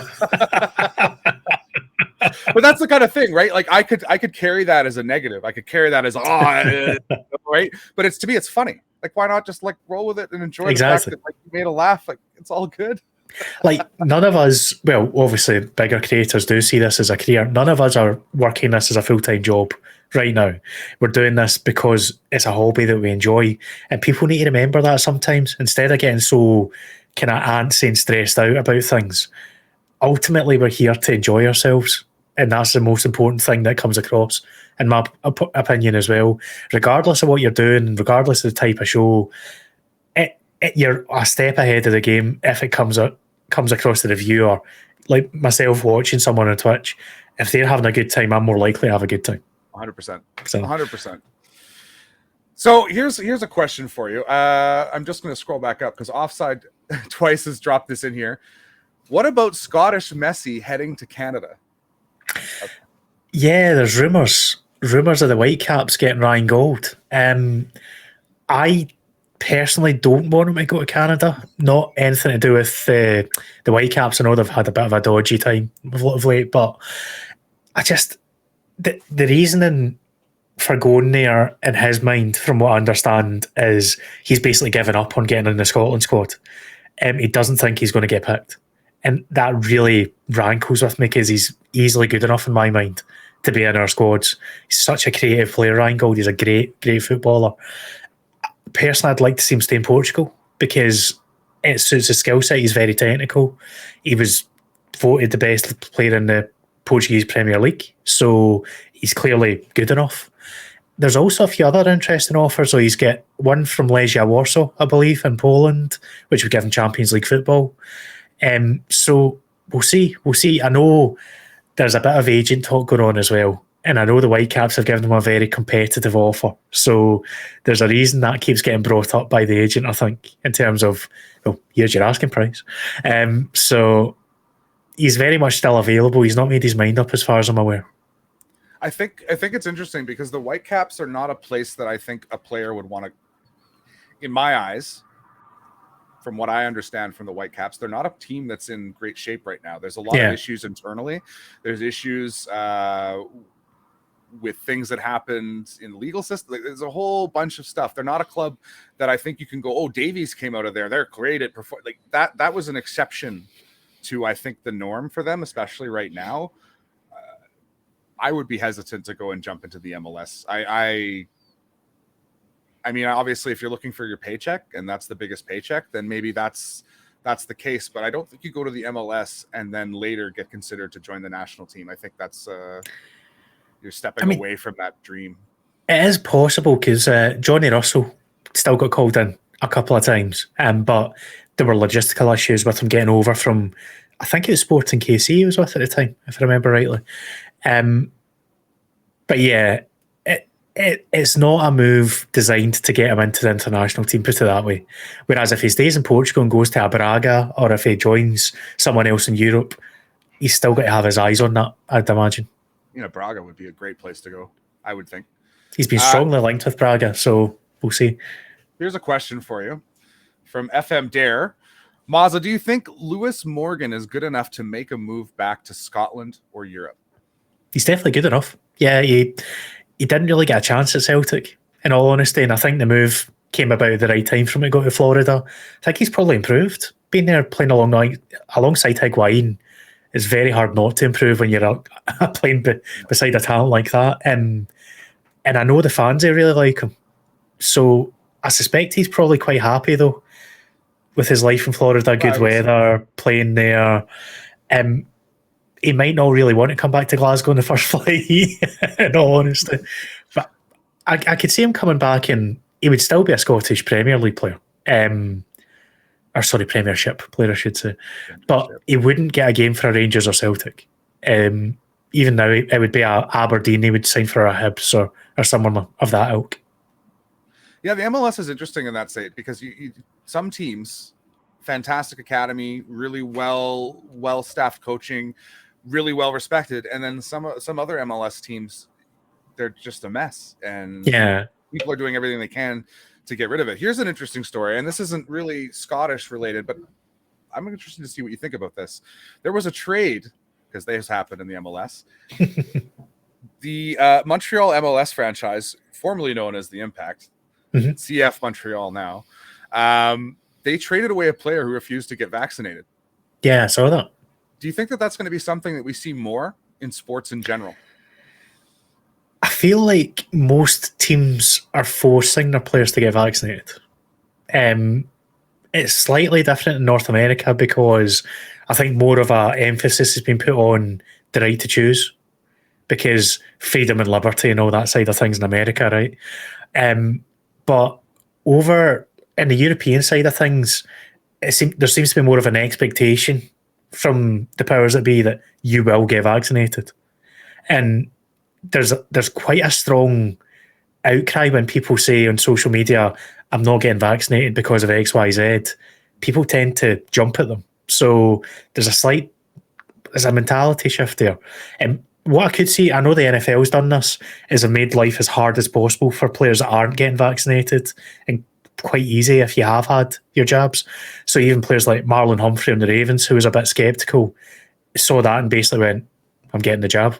I want to be able to have fun with my friends, essentially. I'm going to get ostracised if I don't. I'm just going to get a jab. So I think they've done it quite cleverly, putting such incentives in to say, well, if you don't get it, life's going to be a misery. So what's interesting is there's those same restrictions were in place in the NBA, and there were some players who are still refusing to be vaccinated. They're not identifying themselves, and even LeBron has not clarified whether he has had he said it's a personal choice and it's my family decision, and he hasn't shared it. And I was a little bit shocked by that, to be honest with you, because you're right that the emphasis of choice is a thing here. But at the same time, the government and all of the experts are constantly telling us what the right choice is and then saying, but it's your choice. And it just feels like someone standing on the edge of a building and they're saying, if you jump, it'll hurt. But hey, don't worry, it's your choice. And it's like the safe part is staying on the bridge. That's taking the vaccine. It's not. I don't know. I think we'll see more of it in the end. I think you're going to see more of it as it goes. There'll be a few players who just liberty and all that crap, and they'll lose their job. I mean, there's a guy for the Bills who's refusing to do it. Yeah. The other thing that is a difference, not to get too political, between America and Europe is in Europe, the focus from day one has been get the vaccine made, get the vaccine ready, everyone get jabbed, get back to normal. That's been consistent the whole way, pretty much in every European country other than possibly Hungary. America, because it was Trump initially, was, oh, don't worry about it, it's not a big deal. And it was almost a dismissal of it and the seriousness of it. And then eventually that changed to, okay, we might as well do the vaccine. So I feel like that reduced emphasis is still knocking on. Whereas in Europe with the lockdowns, and Italy was really badly hit, everyone was looking at Italy going, oh God, I hope that doesn't happen here. Yeah, again, it's just a different approach, different mentality. The last couple of years, it's made it more likely to be widespread here in terms of vaccination. And it's interesting because we end up weaving into a little bit of politics, but in reality, this decision does affect sports. It affects who plays. It affects decisions that are made by players. I'm intrigued to see what happens. I hope that people do the right thing. I hope that there's a load of vaccine options out there now. There's loads of different ways to be safe that may not require AZ, which was a big fear. But at the end of the day, I know people who took AZ, no problem. I'm AZ, so it's just like whatever.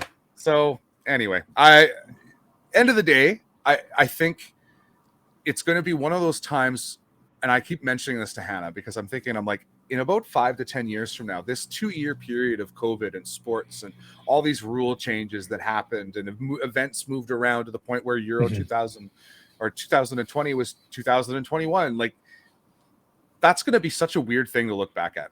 Oh, crazy. Like even think of this for trivia matches. We're going to have all the answers to these really obscure questions. But I can genuinely remember my last day at work when I was getting the train home and I was the only person on that train, which normally you can't get a seat on. And it was very 28 Days Later vibes on that train, that I was pretty much the only one of 2 people in Glasgow Queen Street Station, which is the busiest train station in Glasgow. So it's just been such a strange couple of years. I just hope when normality, quote unquote, comes back, it is normality and we're not still having to make changes to the way we live. It's not to be too profound, but hopefully we can just get back to what things were like 2 years ago. Yeah. I'm looking forward to it. I mean, I think it's about 2 weeks. I know the Canadian Premier League schedule dropped today, so I'll be taking a look at that. So I'll be back in my Valor seats in the next 2 to 3 weeks, which to me is, I'm so excited. Excited to head to the bar, have a few drinks, get a kebab, and then walk into the game, sit in the sun. Living the dream, right? That's what I'm waiting for. But the one thing I did say, and I have thought about, is one thing I might do, and this could be weird, maybe it's each to their own, but I think if I'm on a bus or a crowded place, I might still carry a mask around with me. I used to get sick all the time. I might pop it on occasion just to enjoy not having a cold 5 times a month. Yeah, I think the thing with masks is they're more to protect other people rather than yourself, right? Yeah. So even if you've got a mask on, if someone else has a cold, you're probably going to get that cold. I just enjoyed this whole year of not really being sick. The funniest tweet I've seen recently was someone saying, "Oh, I can't go back to a maskless bus trip because then people will see me swearing at them underneath." But I think I possibly still will wear a mask if I'm feeling under the weather, as a courtesy. I don't see myself having it on anywhere near as much as we need to right now, because I personally don't like wearing it. I wear it because it's the right thing to do.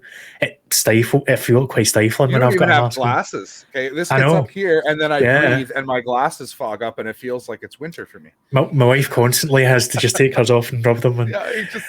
But no, I just don't like wearing them, just purely as a comfort thing. So I've not really enjoyed that, but obviously I've done it because it's the right thing to do. So, and that's the difference between you and some people who don't care about it. I don't like it, but I know it's the right thing to do. So here we go, right? Like that's all we're asking people to do. So Maza, big thank you for taking the time to jump on the show today. I really, really, really do appreciate it. Thank you for having me. I want to give you a moment though. Where can people find you? What are you up to? Obviously, we talked a bit about your show. You're on Twitch. What's going on? So Thursday nights, if you do want to come along and see this trivia game show we mentioned, it's a Question of Twitch Sports. Definitely not ripping off Question of Sport at all. Thursday starting at 8 p.m. BST, which I'm sure Scoot will be able to translate. But it's just twitch.tv/Moza. Nice and easy to find me. And other than that, you'll see our live games. I'll put it on Twitter. You'll find the links on my Twitch page if you're going there. But all the links to upcoming games starting next week, and we'll go from there, basically. All right. So now the last question. Have a couple of minutes because Birdie needs a couple of more minutes, Mazza. So you're going to stay with us for a second here. He's in the green room getting ready, is he? He's getting ready. I've got a whole team in there. We got a makeup artist, hair. Got to get him set. Here's one of the things that I know we've talked a bit about before when you've been streaming. The Scottish League is not something that's easy to watch over here. Obviously, you can go on and you can find, whatever site you need to find things and watch things in a way that isn't necessarily improved. However, I've always been intrigued that it's not something that's picked up considering the Scottish dysphoria in this country. Like there's a massive amount of people who have Scottish connections.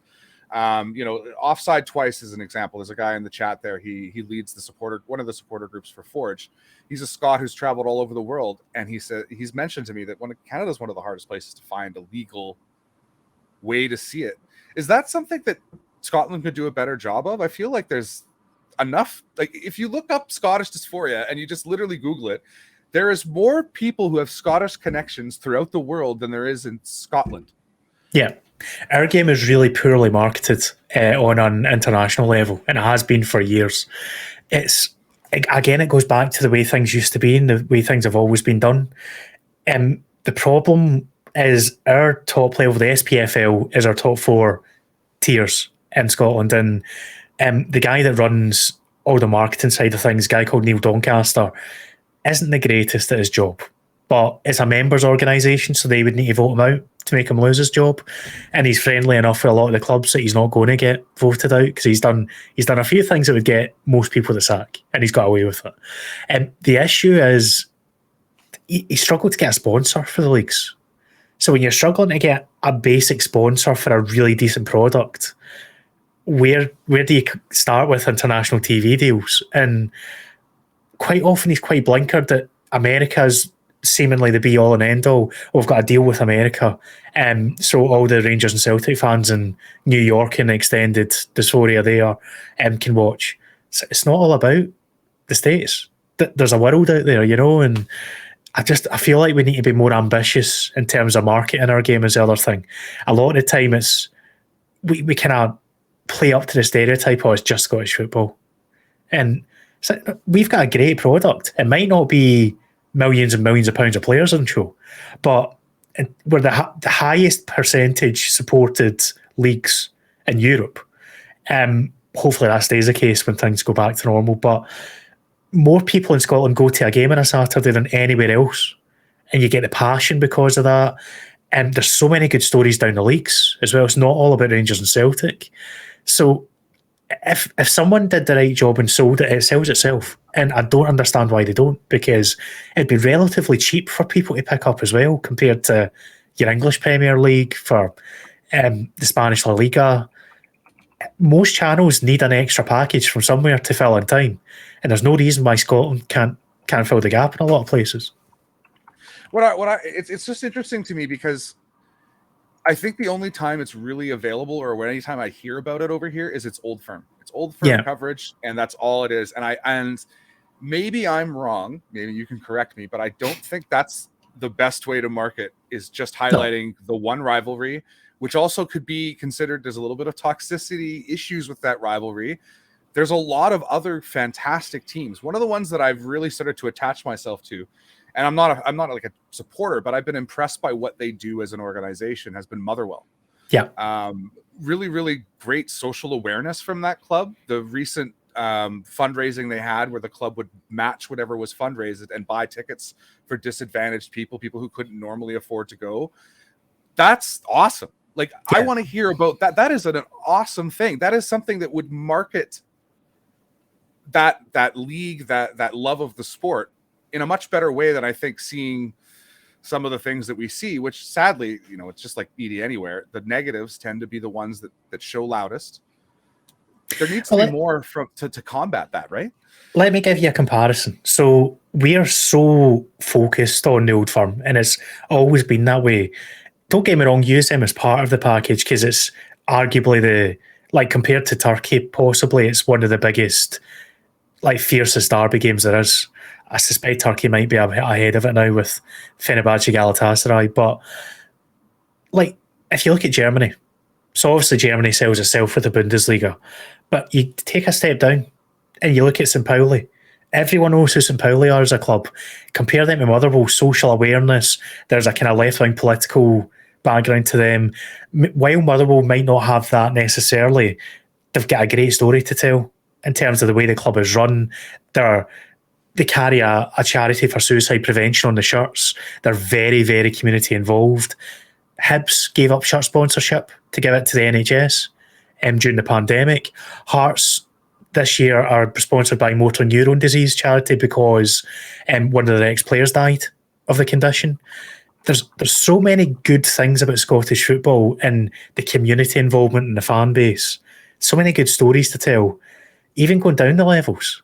And it's so hyper-focused on Rangers and Celtic that I just wish there was a bit more of a wide look at things top down. And selling us purely in Rangers and Celtic doesn't tell the whole story, and it doesn't make our game attractive in my mind to international audiences. Because they'll say, well, okay, we get to watch those teams, but who cares? Because it seems like it's the only game that matters. The way that it comes off is it seems like it's the only game that matters in Scotland. Yeah, that particular matchup. Otherwise, it's just, whatever. Whereas now we've got the Edinburgh Derby, Hibs and Hearts, which is a great game. We've got the Dundee Derby back, Dundee United. I've got the two closest stadiums of anywhere. I think that's a Guinness World Record still. They're right across the river, aren't they? They're literally across the road, diagonally. That's awesome. They're so close. But there's so many little stories that they sell themselves if people put the effort in. We'll see if it changes in the not too distant future. I think that, again, rolling back to Twitch Sports, rolling back to some of these digital platforms that exist, whether it's One Soccer or DAZN, there has to be a deal out there to be made. Definitely. Where Scotland you could sell those rights for something, and I'm going to say, and maybe I'm wrong, and maybe I'm looking at this the wrong way, but selling them for something is better than not selling them at all and not having it out there at all. Yeah, and you get the exposure of it being a whole new country putting eyes on it, potentially. And it's similar in the sense when I think about the Canadian Premier League, when I think about some of the sponsorships or the fact they showed up in the Football Manager game, for example, I'm sure it cost very little. But the Canadian Premier League probably, it's better to give this license away so that it's out there and people are seeing it and people normalize and think of that as part of this country instead of saying, well, that's not the right deal. Well, what is the right deal? What are you trying to do with this? Are you trying to max your money or are you trying to grow the club? Because sometimes you need to hold back the money focus for a minute for long-term growth. And it all boils back to what we started on, doesn't it? In terms of you just need to be a little bit more out of the box thinking wise, a little bit more ambitious and try things. Yeah. We're going to end it with a little bit of a laugh here. Tedium, this is a fantastic comment. Can we make fun of DAZN's name? Like, it's so dumb. It was last year that I finally learned how it was meant to be said. Yeah, I said DAZN for, I think, the first few weeks until I watched it, and they said DAZN. And I was like, where and how did you get that pronunciation out of that? Even DAZN is a stupid name. It's so dumb. Just call it Zone TV or something. I don't know. Sports Zone would have been better, and that literally sounds so generic. The Zone makes it sound like you're watching The French Prince of Bel-Air back in the day, and just I don't know. Shh, love that show. West Manitoba, born and raised, growing grains, where I spent most of my days. All right, that's as far as I'm going to go. Maza, this has been great. Always a pleasure to chat with you, whether it's on stream or not. You are a fantastic guy. And just to quickly run down again, guys, if you want to find this man, find him on Twitch, twitch.tv/Maza. You can find him on Twitter. I believe it's Maza Plays on Twitter. Is that Maza correct? Plays on there. Some jerk has kept Maza. Won't give it back to him. Real upsetting. I'll There's find a him. link. I'll There's a hunt him link in the down. chat. Give this man a follow. He's doing great content. You're going to be able to watch some Broomhill FC games live on Twitch, and he's giving you insight constantly to the lower levels of Scotland. And if you're a FM fan, this is the man who puts together the database that takes away hours of your life. So give him a thank you. Takes hours of my life as well. So But thanks very for much, having me. Maza. Yeah, really appreciate having me on, mate. And good luck to you the rest of the day. Thanks so much. And I'm going to go ahead and just kick you off now. So enjoy the rest of the day, bud. See you. Talk soon. Well, that was fun. Maza is a fantastic guy. I feel really lucky to have crossed paths with him through the Football Manager community the last few years. I want to give another thank you to everybody who's jumped in and hung out so far today. This has been really great. We're going to jump in with our third guest just in a moment. I just want to quickly see here. Thank you very much, Dazine Freak, for the follow, as well as Kelly Goldstone for the follow. Thank you very much. Next segment, we're going to bring in a friend of ours, a friend of the stream, FM Birdie.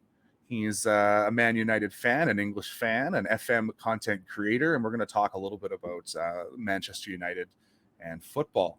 So really appreciate you guys sticking around. We're going to jump in with Birdie. Birdie, my man, how are we? Good afternoon. I always get it wrong. I always remember. I hope I'm not too loud. I'll say that. You're perfect. But no, good afternoon, sir. I appreciate you having me on, man. Hey, thank you very much. I see you got the kit on. You're ready to go. I had to dig it out. Took me 10 minutes, but it's good. We're there. Yeah, that's fair. Dig it out. So Birdie, for those who don't know you, Birdie here is a content creator on Twitch. He plays Football Manager, but he's also a big Manchester United fan, and obviously an England fan as well. So we're going to dive into a few things today. But first, I kind of wanted to talk before we get into some of the more, focus conversations. I wanted to talk a little bit, Birdie, about your kind of journey into becoming a football fan, the culture of football. So if you don't mind, I'm just going to pick your brain a little bit. No, go for it, man. Go for it. So, I mean, I was born into it. The rest of my family all support United, literally from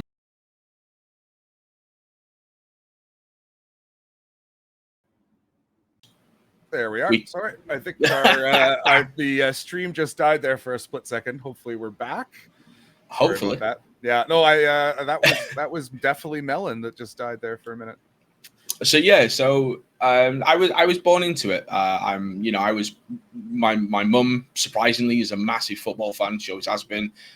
My granddad, my uncle, my older cousins, they were all football fans. So I literally had no hope. It was football or bust, I think. And like I say, because they're all United fans, when you're a kid, I think there's an element sometimes that you kind of get pushed into supporting a particular team. And yeah, it kind of evolved from there. I've got, I wouldn't say this is a claim to fame, but there's pictures of me as a youngster, with some former United legends at the old training ground. So when I was like 2-3 years old, I've got some. I should have tried to get them off my mum, but there's pictures of me with like Peter Schmeichel, Ryan Giggs, Lee Sharp, all the early 90s United players. And yeah, it kind of evolved from there, really. So here's the question for you: was the family choice, the family clan around Manchester United? Was that because of where you guys grew up? Was it something that was passed down from like older generations of the family? I think location had something to do with it. We're all, for people that know me, they know I'm from Stockport. So, maybe I should be a Stockport fan. I don't know. But, location wise, we're all from the greater Manchester area. There's, in my nana's side, there's Yorkshire. So I could have been a Leeds fan or someone else, but I think the dominance was always going to be United. And like I say, my granddad was a fan. It then got passed down to my mum and my uncle, and we as children then just kind of took over, and it went from there. So here's a question: is there anyone in the family who is not a United fan? Is there a Not that ugly I know duckling? of. No, not that I know of. I mean, my younger brother isn't really a football fan. He'll watch games if it's on and it suits whatever he's got going on in his life. But trying to rack my brains, literally, I don't think there's anyone that isn't a United fan. So I'm all for, you know, not one City fan in there. if people want to throw out Glory Hunter, I will take it on the chin and just walk by it. You know, it's been from day dot, you know, and the thing with it is like when my mum and my uncle were fans, like that was obviously pre-Fergie. You know, my mum was like an early teen in the 80s when obviously we weren't good, you know, so it's not as if at that point, you know, someone's gone, oh, we're going to support United because they're good. It wasn't that way. So, you know, it was always going to be. Yeah. The reason I ask these questions is because it's a little bit different. It's a little bit different than my experience growing up. And I think maybe the experience of some North American kids. You grow up with like, for example, my mom was a Montreal Canadiens fan. So right away, she's not a local fan. Because my team didn't exist when she was growing up. Right. So there's the difference, right? Is that that's you a bit different. Yeah. Amazing long histories where this fandom, this indoctrination, as Sir Grunge says in chat, can occur over years, right? Whereas it's, you know, over here, it's actually common to have loads of people in a family cheer for different teams. Yeah, it's surprising how like you say, how common that is. You know, there's people I know who are United fans, and I was like, oh, you know, and then you get chatting and you say, well, how did you come about that? And it's like, oh, my dad's a City fan. It's like, whoa, time out. And it's like, I mean, the flip side is it kind of creates like an inter-family rivalry, which you can kind of bounce off. I get that dynamic is very different, but I think it's certainly more common over here to sort of the whole family will support one team. And if I'm wrong, you know, fair play, I'll hold my hands up. But certainly in my experience, it's relatively common. Yeah, it really does feel like, I think it's just the natural, it's the natural expectation of when clubs, you're not franchises. They don't move around. You know, they can't just simply die. They can, but it takes a lot to do that. You can fall down leagues. You change owners. Like, whereas, you know, in North America, I grew up on my 12th birthday, my team, my local team moved. Yeah. And it was like, that's not something I don't think, you know, aside from the unfortunate situation with Bury and a few other teams, it's not a common occurrence. Yeah. I mean, you've got obviously Wimbledon that folded and came back as MK Dons. And like you say, Bury have literally fell off the map, sadly. And then you kind of get the odd occasion where you get like FC United, which was the whole breakaway. Yep. We hate the Glazers, you know, let's do things our way, which I get. But I can relate to the North American thing because, as you know, I'm a massive NFL fan and to a lesser extent a basketball fan. And it's like when I discuss that with people and they say, well, who do you support? And it's like, well, I don't have an allegiance to an area, so I shouldn't feel like I need to follow a particular team, which is why growing up, I focused on finding players that I like to watch first, and then you kind of get the whole team thing to come after. But that's what happened with me, you know, being, you know, from England and that. But like you say, it's I think it's very different in North America. So here's a question for you. What's your first memory of Manchester United? What's the first thing you can remember in your life where you're like, this club or this player had an impact on me? Well, it was funny because obviously talking about England yesterday prior to the final, like the big thing was that's our first final since we reached the semis back in 96. Now, I don't remember Euro 96, so I would have been 6 at that time. My first recollection of England is the World Cup in 98. So by that point, I'd already kind of got into football a little bit. And around 96, 97, the big thing at United for me was Eric Cantona. You know, there was never a day went by when I wanted to be him. the collar was up. It's like, I didn't know what it meant back then, but the bravado of how he played. And it's like, yes, I'm this good. Yes, I'm going to let you know it. But also, I will, I'll put a shift in. Sometimes didn't always put a shift in. But Eric was at that time where that dragged me into watching it a bit more because, he wasn't the flashiest player. He wasn't the quickest. He wasn't the strongest. But when he did something that was a little bit spectacular, he made you know about it. And I think things like that translates to other players. Like, as much as I hated him at the time, I was such a massive fan of Thierry Henry, and he had that as well, even though he played for Arsenal. He had that bravado about him, like, I can do things that you can't, and I'm going to let you know it. Yeah. So, King Eric is not King Eric for no reason, So Eric would have been the first. That's awesome. And it's interesting is that the player, the mentality of that player attracted you and slowly kind of dragged you in to become the nutty Manchester United fan that you are now, I suppose. Yeah. Well, it's funny though, because like as I got to like my sort of 10s, 11s,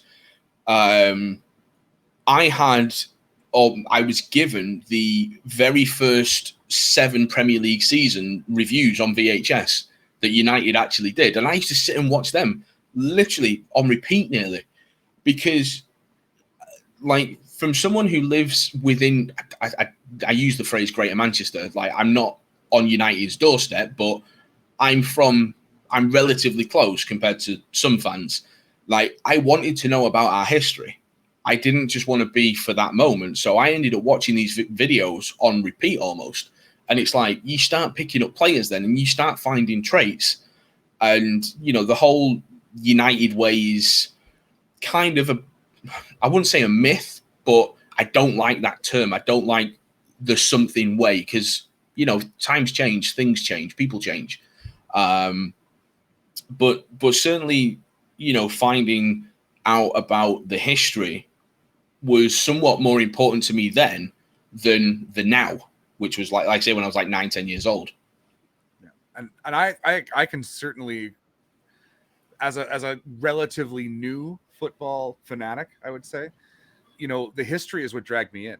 Is because I was playing a little bit of Football Manager, but what really got me interested, it was pulling up a team's history and going, wow, there's 120 years of history here, or there's 80 years of history here. Here's all these amazing moments that have happened, or in some cases really tragic and sad moments that the club has had to rebuild from. Manchester United being an example, right? Yeah. Like that those are moments that they create this, I don't know what the right word would be, but it creates this aura of storytelling around the club. And it's not even about the current, like for me, football, yeah, I love watching the current teams. I love watching it, but I also like to relate things back. I like to see that continuation of history, that continuation of how things are done. But you're right.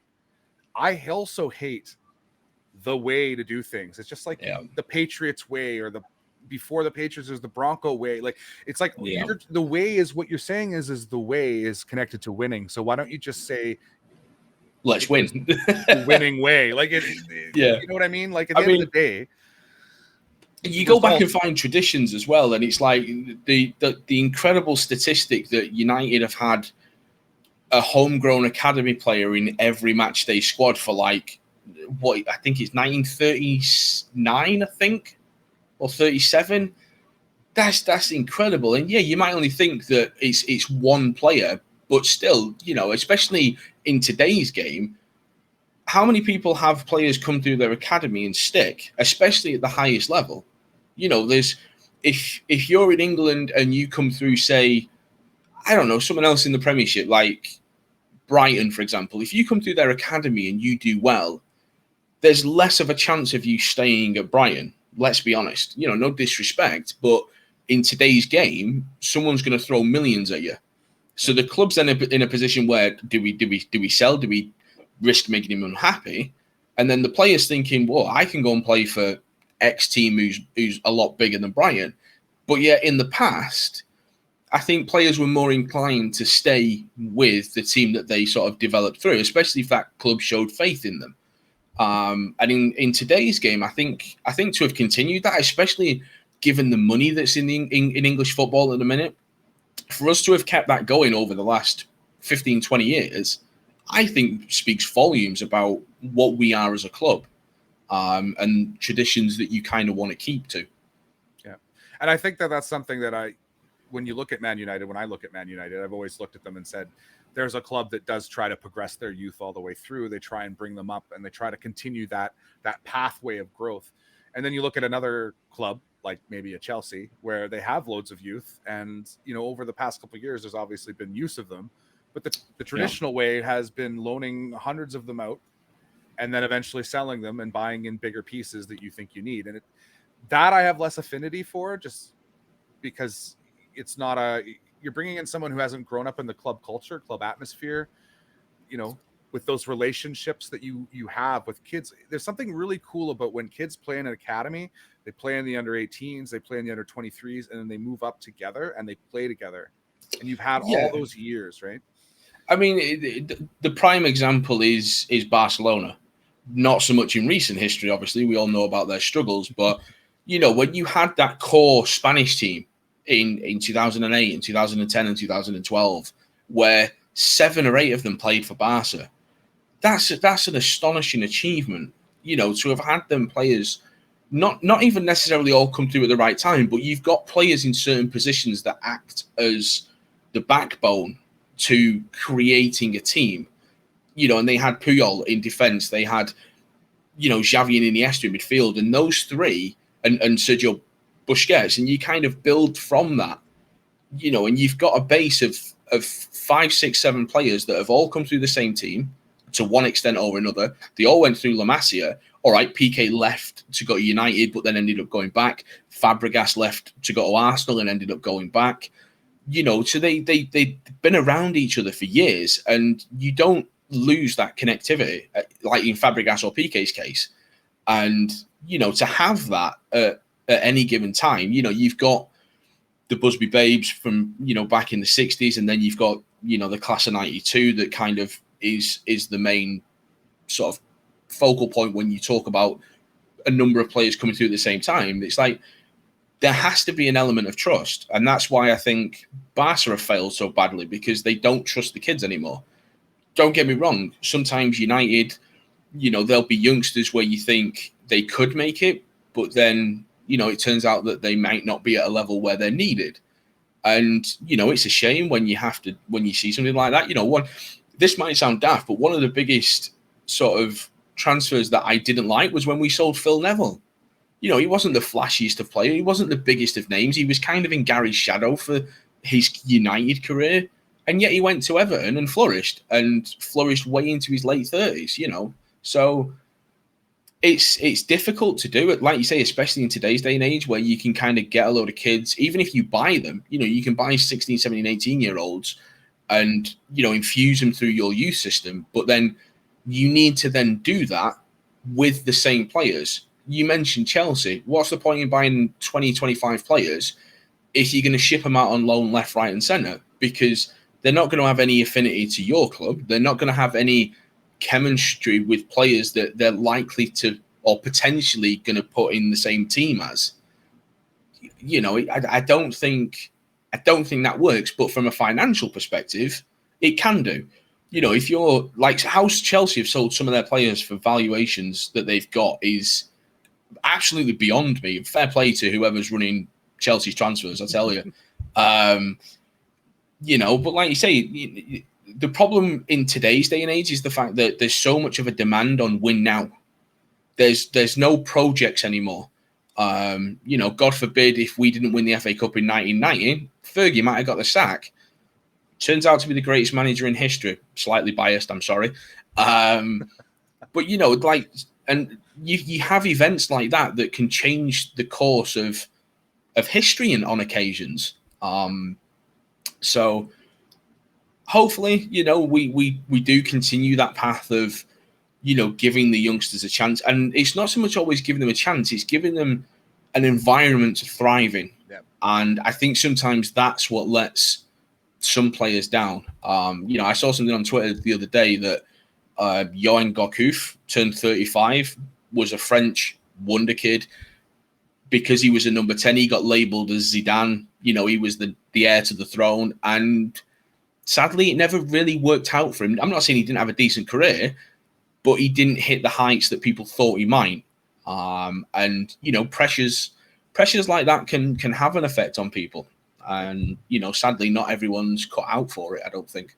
And I think you really nailed it on the head there too, as well. Is it's about an environment you can thrive in, and there's so many things that go into that. And I'm certainly not an expert, right? But there's coaching, there's the actual recruitment of the players, there's the cohesion, there's the day-to-day management of those players. They're ensuring that they're feeling supported outside of their work and training. You know, it's wild. And what it's interesting, actually, Grunge was just popping in here. You know, Ajax is an example of a club that's continued to do it well and continues to provide that space for development in a really, really good way. And then Barcelona, Sir Grunge's point here is that, you know, they haven't been able to buy those under 15-year-old players like they had before, you know, entice the Messi and different kids to come over and join their academy. Whereas Ajax continues to churn out players constantly. I get Grunge's point, and he makes a valid point as well. His latest comment, because I've got the stream open, is Freddie Adu. Sometimes you just surround yourself with bad people. And to bring that full circle back to the team we're primarily discussing, there's a reason why Sir Alex Ferguson once said that Ravel Morrison was the greatest talent he'd ever seen at United's youth system. Because when he was 15, 16 in our youth teams, he was incredible. He's like, there's not many sort of montages about because of his age and stuff. But, you know, the whole club used to rave about him. And there's a reason for that. He just surrounded himself with bad people, basically. And he went off the rails, you know, and it's a sad sight when you've got someone like Fergie saying, you're literally the best talent I've ever seen. You know, sometimes it's not meant to be, but Grunge makes a very valid point. You know, as you can surround yourself with good people, you're in an environment where people believe in you and they give you the confidence to express yourself, then I think that can go a long way to helping a player potentially reach the upper echelons of the game. Yeah, it's unfortunate when you see a player with, you know, that raw talent, especially at a young age, and you have all these hopes, and then it just doesn't happen. And it happens in too many sports too often, because I think you're right. It's the player either inadvertently or purposely surrounds them with people who aren't there for them. They're there for themselves. Yeah, and like you say, the media pressures. The media can make you or break you, basically, is something that my granddad's drilled into me since I was about 10. You know, and I think the more I've seen of that as growing up into becoming an adult, I think it's right. But with certain aspects of sport, that pressure is going to be there. You know, quickly flipping to the NFL, if you're a quarterback and you go number 1 in the draft, we'll use Trevor Lawrence this year. Massive expectations on him from the get-go. There's like no intro period. There's no, let's try and bed you in. He's going to be the guy from day one.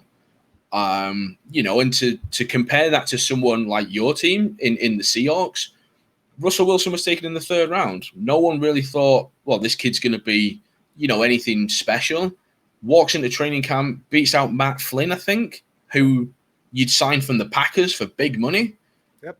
And then before you know it, you're in the Super Bowl twice in 3 years because you trust the guy that then says, hang on a minute, I'm going to walk in here and I'm going to prove I'm better than everybody else. Yep. And he did. So, you know, there's a lot to be said, as I've got a fly in the room. There's a lot to be said for being in a great space, I think. Yeah. And I think, you know, Grunge again dropping in that sports psychologists started existing the last 10 years. It's another frame of the game because we're starting to understand that an athlete isn't purely gym time. It isn't purely playing on the field or on the ice or whatever it is that they're playing on. It's also mentality. Yes, absolutely. You need to have a healthy mind, a confidence that you can do things. People often discount how negative an effect, you know, a brain that is telling you or that you don't believe you can do something, well, that's going to be the case because you're going to make it true. Yeah, and it's it's sad to see when you hear stories of people that have tried to bury things that are going on in their private life, or if they're not in the right mindset.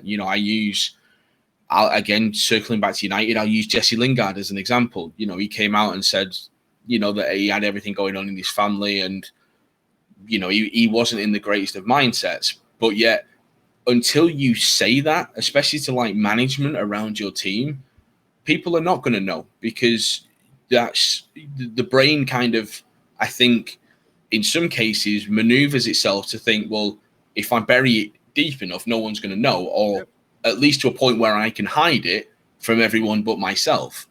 And I think the mental side of being an elite sportsman is coming to light maybe 10-15 years too late.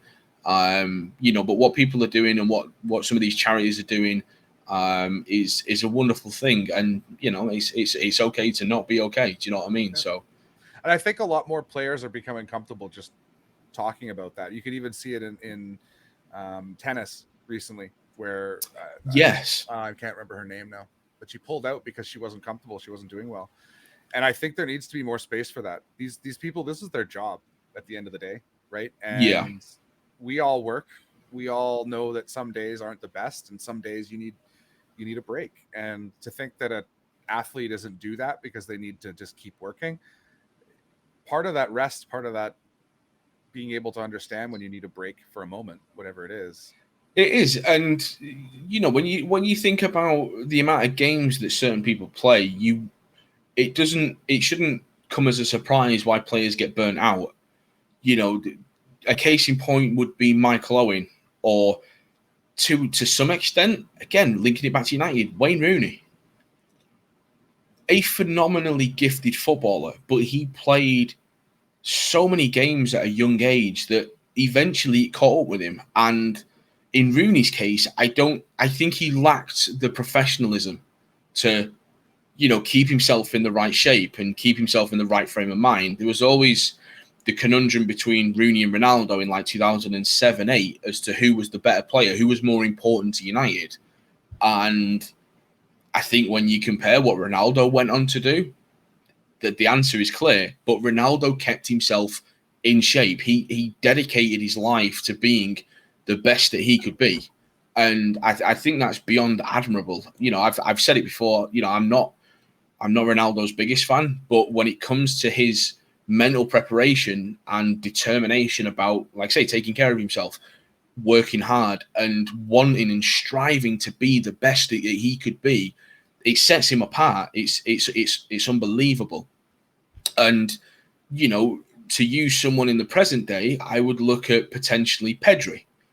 Absolute stud in the making. He's 18 years of age. He's shone at an international tournament where I don't think many people expected Spain to maybe quite do so well. I don't know. I don't know where their expectations would be like in Spain, but I didn't think they would be good enough to get as far as they did. And he was a big reason. He's 18 years of age and he's played, I think it's 63 games this season.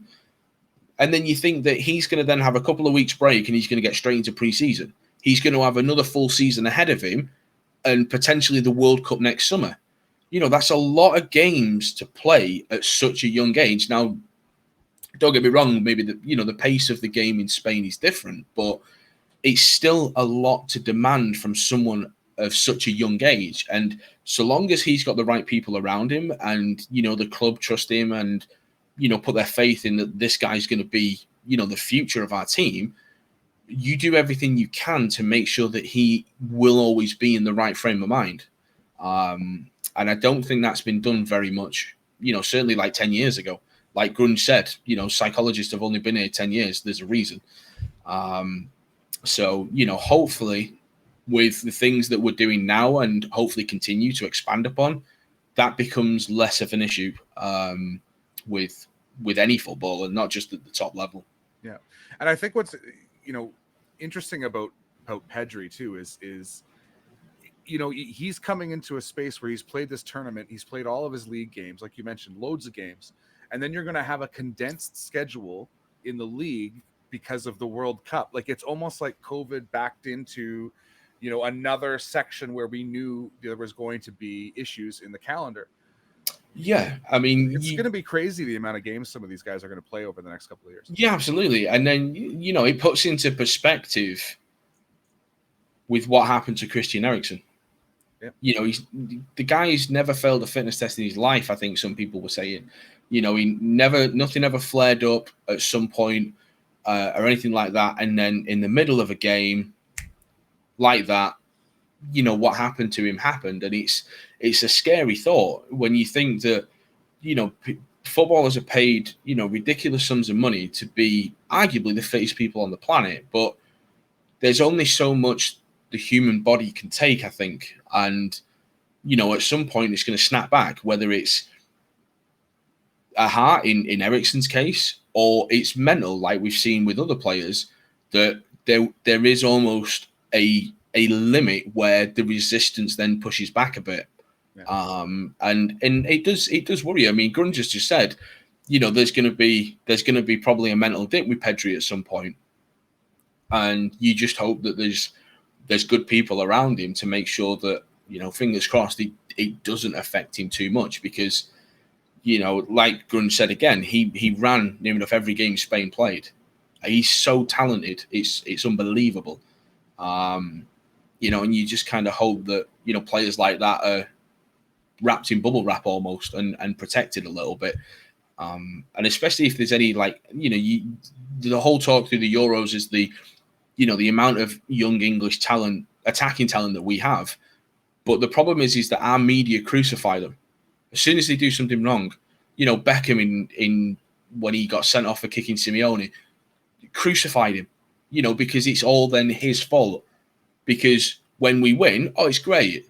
But if it goes wrong, then, well, hang on a minute, we need to pinpoint you because we think it's your fault, and we're going to let everyone know that. And like I said before, the media will make you or break you. You make a bad mistake that ruins things, God help you, unfortunately. On that note, I kind of want to go down a little path here, because I think one of the things that, Manchester United, they've brought in a new player, Jordan Sancho, very exciting player for them. But he's coming into an environment of really toxic media coverage. And unfortunately, as we've seen since the Euro yesterday, an incredible amount of abuse that I don't think he would have received and didn't receive in Dortmund when he had a bad game or something bad happened. Certainly there would have been some. There is everywhere. We're not throwing this all on one place. But the pressure cooker that is England, my goodness, it must have an effect on some of these young players. Yeah, and I think it ramps up based on what club you are in England. There's pressure in every sport, at every level to some extent. But I certainly think sometimes the stature of whatever club you play for, there's almost an inevitability about whether someone's going to make it or not. And you use Sancho as an example, and it is going to be dare I use the word burden on him at some point, because, if people expect too much too soon, that's going to be a problem for him. And, there's so many players in the past that have fell down the same trap, and not always youngsters. Clubs have bought seasoned people in their prime, and it's not worked out. United once bought Juan Veron, and he didn't work in our team. And whether it was adaptability issues, whether it was mental that he just didn't find himself up for it, or the players that were around him just weren't the ones that would enable him to be the star. Chelsea bought Shevchenko. He flopped in England. You can't tell me Shevchenko's a bad player. He demolished Italy for years with AC Milan. He came to England and failed. So it's not always just youngsters that have the issue of, God, I play for X team. The pressure's gone from 0 to 50 or 0 to 100. That it isn't always a good fit. And, I think some of that then does fall on the player, because, at the end of the day, if a club buys you, they see you for your talent. They want you to portray that for them. And, if you're not up for it, then you're going to get ridiculed. And I think at that point, the moment you start, or a moment of potentially a footballer starts letting thoughts in his head to say, am I good enough? The messages of hate then amplify, I think. And that's a slippery slope that no one wants to be on. Yeah. And good point, actually, Sir Grun, just popping in there. Scouting these days, he mentions, takes in accountability, or takes account of personality and mental aspects now. Like, you have to have a really good understanding. I mean, the NFL is probably one of the ones that really started to dive into a lot of, who do you know? Who have you hung out with? I want to know who you hung out with when you were 10 years old type of interest, which is, I think, a little bit too much. But there is a space where you need to understand the ability of the player to handle pressure, especially going into a place like Manchester United. Manchester United, there isn't many clubs in the world that have a following of that size. No.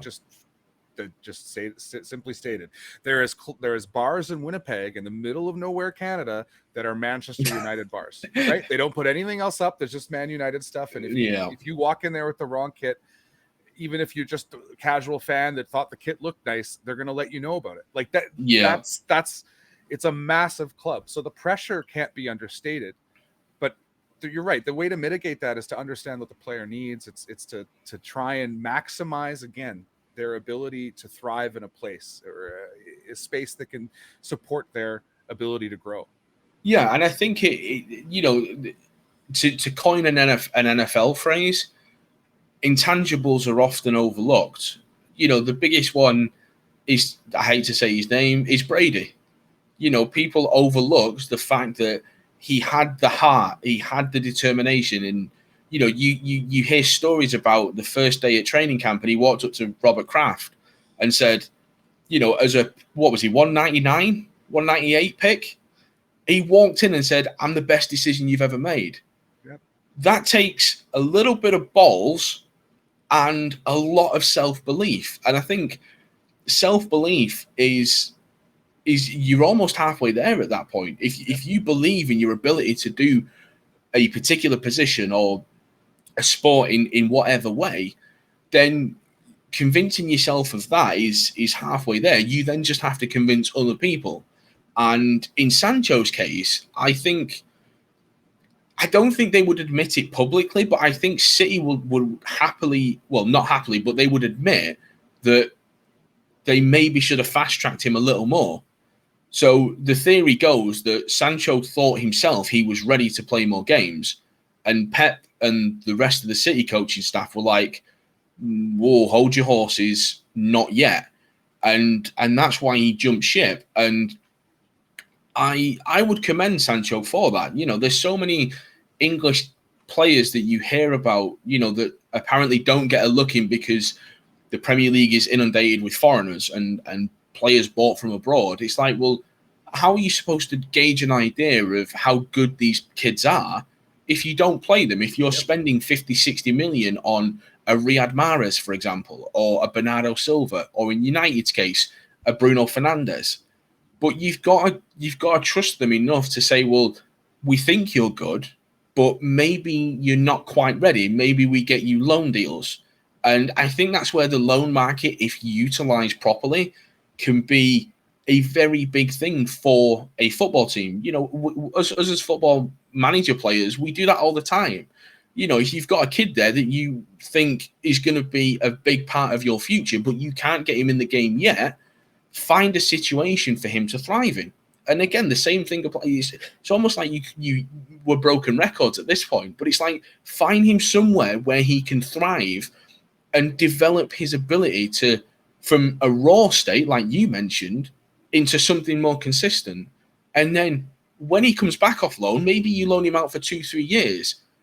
As soon as when you get him back, whoever might be in the first team could have been sold, or they could have declined in ability and they're not as good as they used to be. And you've got a ready-made kid who might be 18, 19, 20, apart from your exceptional talents, that is then negating the fact that you have to spend countless millions to replace the player you've already got. So, there's pros and cons to everything, but I think finding a young player in a situation where he can thrive upon, and Sancho going to Dortmund did that for him. 3 years down the line, he's now an 80 million pound player. If we would have stumped up the cash last year, he would have been a 100 million pound player, because that's what Dortmund wanted. So I think it's interesting because I think Sancho and a few others who, Bellingham, etc., are showing that, I don't have to wait. I don't have to sit in your system that you've used for a while when I know I can go get time and I can develop. And I think it's good for English players, English kids, to know that you don't have to go up in an English team. You can go elsewhere and still succeed in growing. It really is chasing that first team time when you know you're ready for it, right? Yeah, and there's always been so much said about players who don't make it to, or that don't want to take what in their eyes is a massive risk by going somewhere else in Europe. I think now with the likes of Sancho and Bellingham, and there's a couple of others that I'm probably, a bit naive in not knowing, that have done the same thing, that it's only going to benefit them. Yep. Aaron Hickey's gone to Bologna, I think. He's a Scottish fullback. It's like, just go and explore. If you can't get game time where you want it, and you think, realistically, you think you're ready for more, then why not push the envelope? Why not take a bit of a risk? Ren's just said Marcus Edwards. The kid that was at Tottenham. He's in Portugal. Kegs just said Reece Oxford went to Germany as well.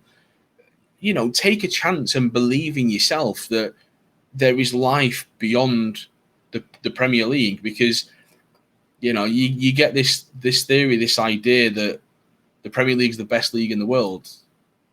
Well, it is, but you don't necessarily biggest in terms of marketing money, power and dollars. Yeah, absolutely. But you don't have to. And maybe because I'm a Canadian fan, I've seen Canadian players before there was a Canadian league have to go wherever they could find first team time, wherever they could get on a field and get seen and play. And I think sometimes players are afraid to be uncomfortable. They're afraid of a new language. They're afraid of whatever that is. And they're not realizing that by taking that step, maybe learning a language, not only are they going to become more robust and rounded people before they're even a footballer, they're going to become, if they become and take advantage of their growth, it's not only going to benefit their own career, it's going to benefit their opportunity to find other clubs. And ultimately, if English players are growing outside of England, just as they're growing inside of England, it benefits the English national team too. Yeah, exactly. And at the end of the day, why would you not want European players or other countries in Europe to think, when we get to these major tournaments, like, we're afraid of England? Because over the last 20 years, that's not been the case. They've got great players. Do they make a great team? And that was always England's downfall in trying to shoehorn our so-called best players into a system that didn't work. So, I think, don't get me wrong, there's going to be times where it might fail. Jonathan Woodgate went to Real Madrid, didn't have the best experience in Spain, let's be honest. But I think for younger players, then if the opportunity is there and there's facilities that are good, there's coaching teams that are good, and there's a team there with a storied history in developing players, Dortmund as the prime example, then why not? Take, like Moss said before when I was listening, take a leap of faith. If you truly believe in how good you are and the opportunity is there, go for it. It's interesting. I'm just seeing this comment here from Redis, and it's true. I just didn't thought about it. Is America's current generation is almost exclusively trained in Europe, right? It's the idea that you don't. and Canada gets in trouble with this with hockey all the time. We think that we're the only ones who understand the sport. We're the only ones who could train people how to be hockey players. And once we realize that, there is things to learn from other countries, there's things to learn from other nations and other leagues, it makes you as a stronger team. It's backwards for North America, though, to think that way. And I'm sure it's a little bit backwards for English teams and English players maybe to think that way. Yeah, I mean, the issue with North American sports is you're all confined to primarily like one league. You've got your 30 teams or your 32 teams or however many there is. 39, 80, whatever. You're all in. It's one league system in essence. You're not competing against a lot of teams, from other countries and stuff. So, it probably does come as a shock to the system. And like Reddister said, there's so many American players now that are on the continent in Europe and doing well. Pulisic is a prime example. Is McKinney American, or am I getting him confused? McKinney? Yeah, he's American. He's American, isn't he? So and there's players here at top level clubs. Pulisic's at Chelsea, McKinney's at Juve now, isn't he? I think. There's such an array of talent that all they need again is an opportunity to thrive upon. And there's so many players that in essence then become almost like late bloomers, that they sort of hit their peak later in their careers because they had to do a lot of hard work in getting the exposure to begin with. Like a Vardy. Yes, exactly. And sometimes you have to take that chance, on someone. And if it doesn't work out, then so be it. You're not missing out really. It's like the old question when I was a kid, like, if you don't ask, you don't get. Yeah. If you ask and someone says no, well, you're not any worse off. You're in the same position. Exactly. But now now there's no doubt that 5-10 years later, you could look back and think, oh, what if I did ask that question then? You asked and someone said no, fine, deal with it, move on. And that to me is could be for a lot of things in life. Exactly. Really yeah. If you don't ask, you don't get. So, what's the point in, potentially trying to live with something that you may turn out to regret? Just go for it. That'd be me anyway. So, and looking back, I think I should have done that when I was a kid. I mean, because I was so into football. Like when I was 13, 14, that's all I wanted to do. That was my life.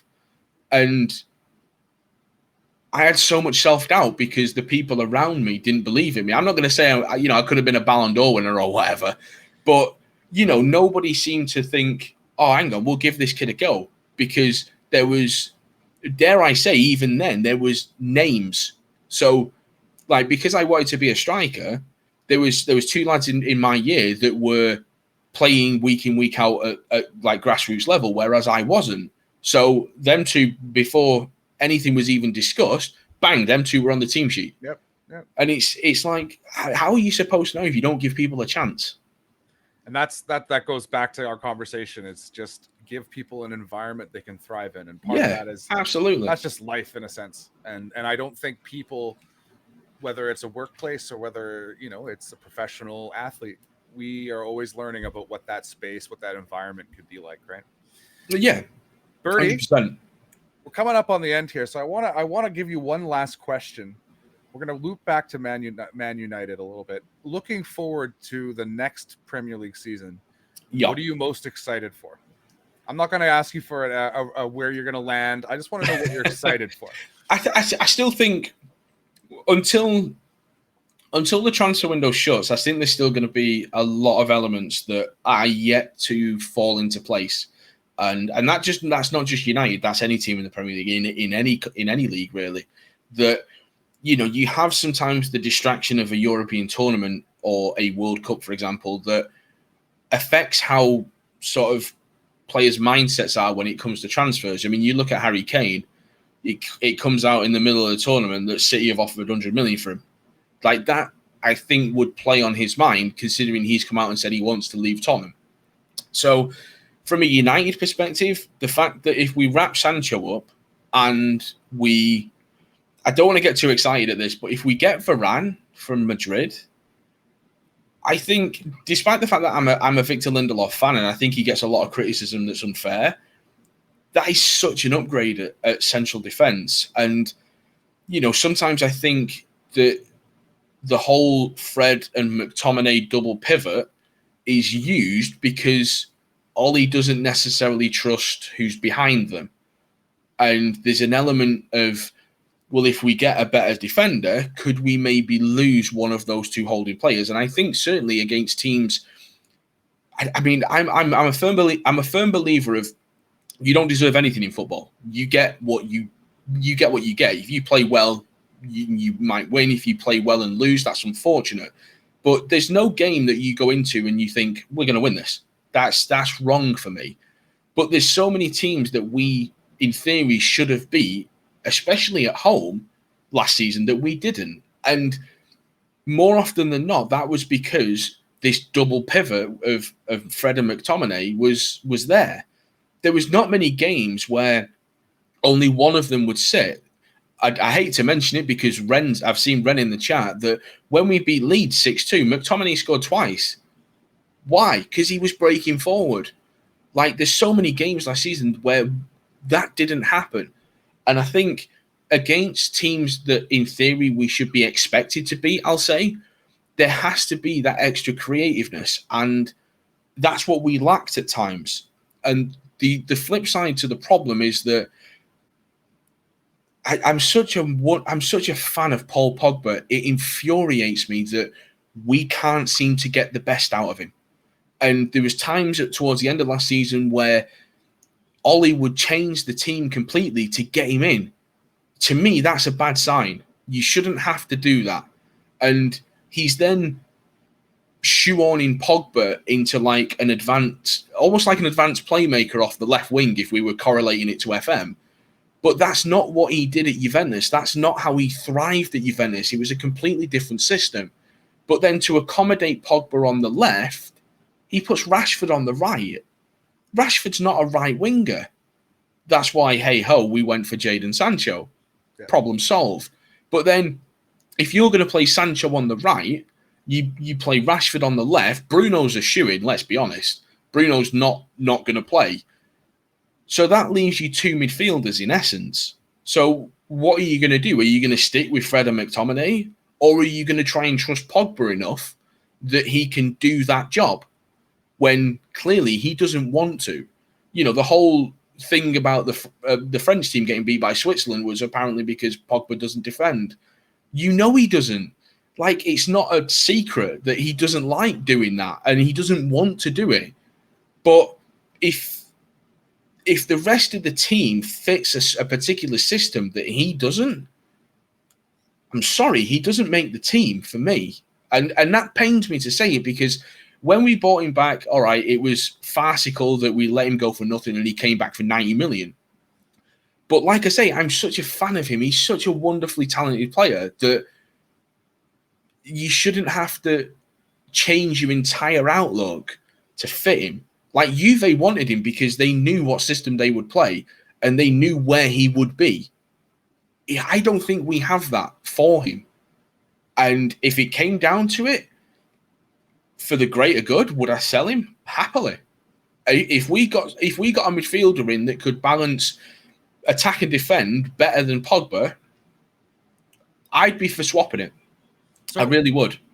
Let me get so you're what you're looking forward to most likely is hopefully a central defender coming in, strengthening that back so you don't have to play that double DM kind of defensive midfield and free up more creative. I think in certainly in away games against the so-called better teams, that will be there because it'll be a case of protecting the back line, let's keep it tight, and then let the front four do what they want. And with Rashford, with Sancho, Martial if he stays, and Greenwood, there is a prime candidate for let's go back and play counter-attacking football away from home. I have no problem with that. You look at what Southgate's done in the Euros.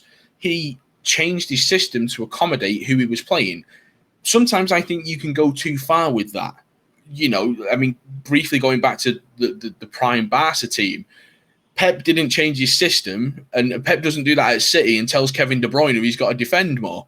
That doesn't happen. Yeah. But, you know, to an extent, you have to play to your strengths. And away from home, sure, that double pivot will be there.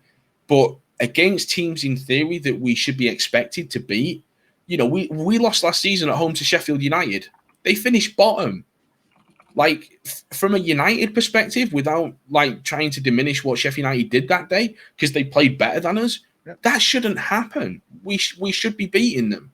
So if it frees up someone else to be that creative force, I'm all for it. And whether or not the links to Camavinga are true or not, I don't know. Fabrizio seems to think that we want him. Don't see why we wouldn't, given, you know, the rave reviews he's got out of France, especially being 18. He fits the mold that Ollie seems to want to buy for and build the squad around. So would a midfielder be in there? I don't know. But I certainly think that our priorities were right wing, which is Sancho. Central defense, if it turns out to be Varane. It wouldn't surprise me if in 2 weeks' time a repeat of the Sergio Ramos thing happens from 2015, where he basically used us to get a new deal and a better deal out of Madrid. That wouldn't surprise me. But if Varane was to come in, I'd be a lot more enthusiastic about challenging City. I mean, I think Liverpool had their injuries. I won't delve into that too much because every team gets injuries. All right, it happened to one of the most important players, but they still had the firepower to beat teams, and they didn't. You know, Salah wasn't injured. Firmino wasn't injured. Mane wasn't injured. You can still win games with those three. So, you know, you at the end of the day, every team's going to try and strengthen. And I think that we're doing that. And it's almost like we're actually doing it in a way where we're targeting players and positions that we need, which is mind-blowing almost. Yeah, because the last 5, 6, 7 years, that hasn't been the case, you know, and we've bought players that, you know, as much as of a fan of Donny van de Beek, I don't know where he really fits into our team. And he was £40 million. He's just sat on the bench week in, week out. Like, that's nonsense, in my opinion. You know, if you buy players to fit your team and address the weaknesses in your team, then I'm for it. So I'm not going to sit here and say we're going to catch City, but I think we're going in the right direction. But we're now at a point where I think Ollie needs to win something. That's fair. And that's the big issue facing him, because, you know, the whole, maybe he got the full-time job too soon after the PSG win and the euphoria that created. But he's had, you know, 2 full seasons now where it's like, we're going in the right direction, but we're lacking something. And if now, I don't buy into the whole the Glazers haven't backed Ollie, because they have. It's just that we've spent money stupidly in the past. But now Ollie seems to be where he's manufacturing a team that he's then happy with, that might be able to then carry out what he wants to do. It's going to be interesting to see what happens next year. There's no doubt about it. It is, and I think the next couple of weeks will define that as well. Yeah. Birdie, I want to thank you very much for jumping on the show today. We've had a really great discussion. This has been fantastic. Thank you, sir. No, thank you. Where can we find you on Twitch? What do you got? What are you doing lately? So at the minute, I've refound my FM spark. I went through a period of time where I wasn't really playing FM, so I am on Twitch, twitch.tv/FMBertie. Might change in the near future. I don't know. Ooh. Don't like it, to be honest, but you know, it is what it is. And the same handle on Twitter as well. And that's where we do everything. So please get out there, support my friend Birdie here, guys. Really do appreciate you jumping in. Thank you for coming and babbling a little bit with me today. The third official guest for Scoot Talk Indeed. Sports. I appreciate it, man. Thank you again. Have yourself a great evening. I will do, sir, and you enjoy the rest of your day. Thank you very much. We'll talk soon, buddy. See you later, my man. So that was Lee, FM Birdie, talking Manchester United, a little bit of Premier League football, a little bit of what we can expect from Manchester United next year. I know we wouldn't get the chance to put all of the questions in that we could, but I appreciate everybody hopping along in chatting along and asking questions. It's been really, really fantastic. So the next guest that we have is a friend of mine, Jacob. He's a Canadian press reporter, covered the Stanley Cup Finals with the Montreal Canadiens in Montreal, which of course did not go so well for the Habs, but I'd love to pick his brain, see what it was like, and not only that, he's a childhood friend of mine, so it'll be a little great opportunity to speak a little bit about hockey today. So, without further ado, good afternoon, Jacob. How are we? I'm doing well. How are you, Jeremy? Not too bad, not too bad. Thank you for taking the time to join us today. Thanks for having me on your first episode. That's so exciting to be a part of this. And the first real, true journalist, the real professional here. Show us how it's done. But yeah, thank you very much. So Jacob here is a member of correct me if I'm wrong, the Canadian Press. Yeah. So you cover a variety of different stories, depending on sort of what you're being sent on. But you had the chance to cover the Canadiens during the Stanley Cup Final a little bit over the last couple of weeks. What was it like being in the press box with a press card, knowing that you were part of the crew for the Stanley Cup Final? That was pretty exciting. It was one of the most exciting assignments I've ever the luxury to go on in my career. I've just to be in that room while that's happening, to have that view, especially when you know that the tickets cost we're starting at like $3,000 or something like that. There are only 3,500 people in the Bell Center Arena, and to be one of those, I mean, I couldn't cheer, I had to stay very serious. I had also deadline to meet, so I had to write and do my job, but it was really fun, and it was something very cool, and something I'm not going to forget. Certainly the energy outside the arena here in Montreal was often even higher than inside the arena, though. Definitely the crowd felt, and this is something I was doing a lot of, was talking to the fans, talking to people in the various crowds about how they felt. And one thing that everyone said inside the arena, and this is certainly something that I felt as well, is that it felt a lot more than 3,500 people in that room. The Bell Center, if you've ever been there, it's a loud room to begin with. It tends to have, a large crowd of passionate fans to begin with, and even with 3,500 people, it was still, the cheers were loud, the boos were loud. It was the gasps when there were some close calls. You could definitely hear it way up above, and even with that smaller crowd. It's too bad, because you know what, I was kind of hoping that it would go to the full game, 7 games, and we'd get a chance to see more games here, in Canada, but it was unfortunate, as you know how it goes. When one Canadian team is left, the conversation is always about, well, that's Canada's team, and the rest of the country, it's your job now to support this team. I don't know if we saw that quite as well with Montreal. It wasn't quite as unified, but I was certainly behind them, and it's too bad. It's too bad they had to play a team that was, frankly, able to manipulate the system and get as many players into their roster as possible, to the point where they were a little bit over the cap. I mean, it's just a fact of the statement. You talked a little bit about outside the arena. You talked a little bit about talking with fans. What was the energy like? I know obviously we've been through COVID. There's been restrictions. People have been at home, not having a chance to celebrate really much, in the normal way that we would. What was the energy like outside the arena? Game 1, was it game 1 that was in Montreal, or was it game 3? Game 3 in this series. What was the feeling like outside the first game in Montreal on game 3? It was hyped. I mean, I think though the final game 6 against Vegas, which took place on the Fête Nationale Saint Jean Baptiste, June 24th, our national holiday here in Quebec. The energy that night, the crowd, the size of the crowd, the near constant going off of fireworks. That was something that I've not seen. It felt like we'd already won. People were celebrating before the game was over that night. The cheers, the singing, this ole, ole, ole that the fans here in Montreal like to sing, even though that's, I think, more of a soccer chant than a hockey chant outside of Montreal. Part of the beauty of Montreal, though. But that night was absolutely wild. It was a huge crowd. Like I said a moment ago, fireworks going off nearly constantly.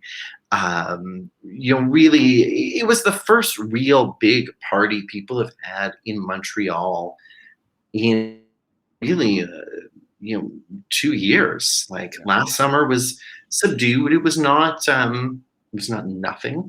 I came back in August from South Africa, where I'd been based for a year and a half, and Montreal compared to South Africa was much more open. There were streets blocked off. People were eating on terraces or patios. People were, bars were open. It was much more, the restrictions were much looser here than they were when I left South Africa, but it was still not normal Montreal summer. And this was beyond the normal Montreal summer. Huge crowds, thousands of people outside, or at least 1,000 people, I'd say, every home game outside the Bell Center, some during the away games. People who couldn't even really see the screen. That's the wild thing for me. So the night of the Vegas game, the final, when they beat Vegas, I went around and was asking people who scored the winning goal, and nobody knew who on the Montreal Canadiens had scored the goal. There were too many people there, so you couldn't get your cell phone, the mobile internet to work. You couldn't tell the score. You had no idea who had scored this winning goal.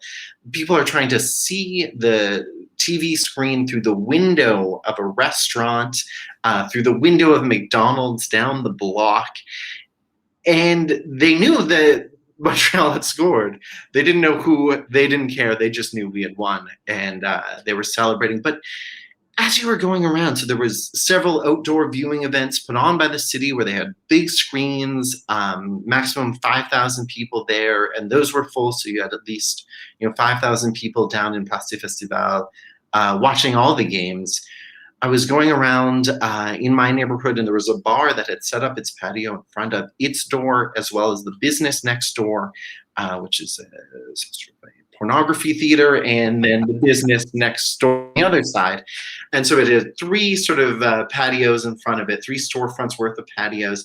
And then there was a crowd of people who had brought their own lawn chairs, who were sitting on the curb. The street was blocked off. And so you just had it sort of just, people coming out, this bar just sharing the game with its neighbors. They were full, so I'm sure they didn't mind too much. There are people bringing their own beers and sitting on the curb across the street.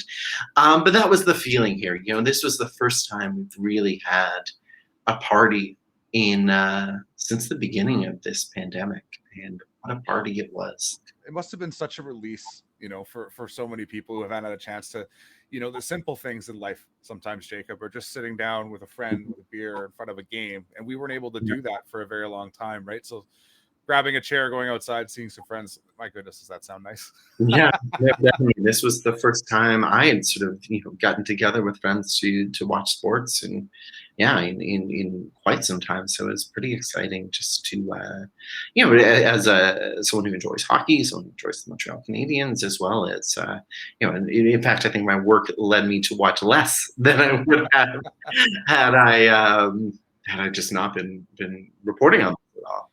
So there's a question for you. You've obviously, you mentioned that you lived in South Africa for a while. You've traveled around. You've done, different types of stories in your journalistic career. What is different about covering sports? Is there something really strongly different about it? Like, I always kind of joke with different journalists that I know who've covered sports that you always have to write 2 or 3 kind of stories and then do your edits right at the end and kind of make sure, you're hoping for no goal right at the last second. So you have to redo your whole story. Mm-hmm. What is it like covering sports in comparison to maybe something that you covered in South Africa? Well, say there's less conflict with the police, but in both, there was tear gas, and the riot squad was called out after almost every home, or after the last 3 home games. Those were similarities in a certain way to sort of early pandemic lockdown coverage that I was writing in South Africa right before I left. I mean, I think it's the energy of the people. One of the funny things is, a lot of at least the work I was doing when I was covering this was talking to the fans and things like that, and the ability to just walk up to anyone and put the microphone in their face, and they've got a it's almost like the post-game interview. They've heard the post-game interviews from the players, so they all have that sort of style of commentary as they talk about this game that they're watching or that they just watched. There's some real emotion there, though. I mean, it's a lot of real emotion in a lot of the stories I cover, but people are passionate about it. It's a lot of fun, and yeah, I mean, you do have to do things fast. You can have some late nights. There were definitely that Vegas game that I keep coming back to. That kept me up late. I mean, there was a lot of action in downtown Montreal until about 2 a.m, and so you've got to be able to file your story fast. You've got to have it, as much written as possible before the end, and then some days you can when you're covering other stuff, you can sort of wait. I mean, I've written a couple hundred words so far today, and then it's going to be a scramble as soon as I get off this call with you. But you sort of, it is because it's something that's going to go one way or the other. So you do have, there's that inherent narrative in it that you don't always have in newspaper journalism. Yeah, it's just interesting because I've always wondered. I've seen journalists who've moved from a crime beat to a sports beat, and it's just interesting to see the flexibility of the skill set that you guys have learned and grown and nurtured throughout your career to be able to just quickly jump in and sometimes often to something you don't understand. You have to learn it on the fly, be able to speak and share knowledge to the rest of us. Simple people out here just want to know what's going on. Yeah, that is. I mean, that's one of the wildest things about this year. Like I was, I started this year as maybe not this year, but 2 years ago, 3 years ago, I was a business reporter at a daily newspaper. Then I was, sort of a business reporter mostly, traveling a little bit and doing sort of internationally focused stories.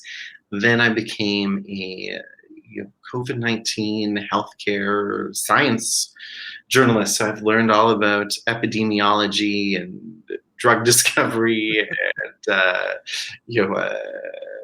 infection prevention and control, like all these things that I never thought I would ever come up with. And then then there's hockey fans to talk to, and what a different vibe, right? Like from one to the next. You must, if you have 4 or 5, 2 or 3 different articles on the go, is it sometimes hard to write the harder ones, or do you jump to the stuff that you find, more let's say less stressful? Because I know that some of that COVID coverage would be, it'd be stressful. I mean, I think that what's hard in news coverage is not necessarily like the hardest stories to write emotionally. Some of the most difficult stories to write are the easiest stories to actually write as the act of doing it and talking to people, and that stuff can be easy. It's some things can be straightforward story today on people reacting to changing COVID-19 regulations here in Quebec, and I've had a difficult time getting some people on the phone, and they all wanted to talk to me very late in the day, and so that's really difficult. So that's in some ways harder than sometimes doing something that's related to crime or violence or things like that. That might be something that I think about after the end of the day, or that really affects me emotionally while I'm working on it. Sometimes those can be easier to do the work of, even if it lingers. This one I'll forget about. I mean, it must not be too hard to walk up to well liquored fans outside of arena who are that's all they're thinking about, and you're asking them a question about what they're fully engaged in. That must be the easiest. It's definitely easier as the game goes on. Before, when I was stopping people on the street before that last game there, saying, well, what are you hoping to see tonight? what does this mean to you? People were like, oh, don't want to talk yet. Ooh, I'm a little nervous. Oh. And then at the, after the second period, after the end of the game, even if the result was disappointing to most of the fans here, people were a lot more willing to talk about it for one reason or another.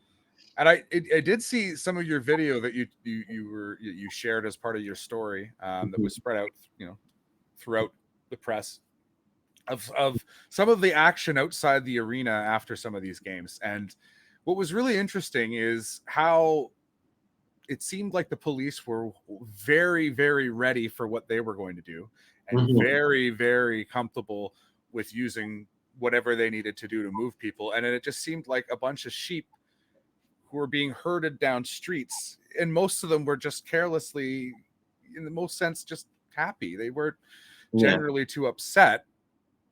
What did you take of some of those scenes? Was it tense, or was it just kind of move on your way and they moved on their way eventually? There were definitely moments of tension. There were moments where, at one point I was sort of pushed around a little bit by one of the police officers. I got tear gassed a couple times while I was outside the Bell Center.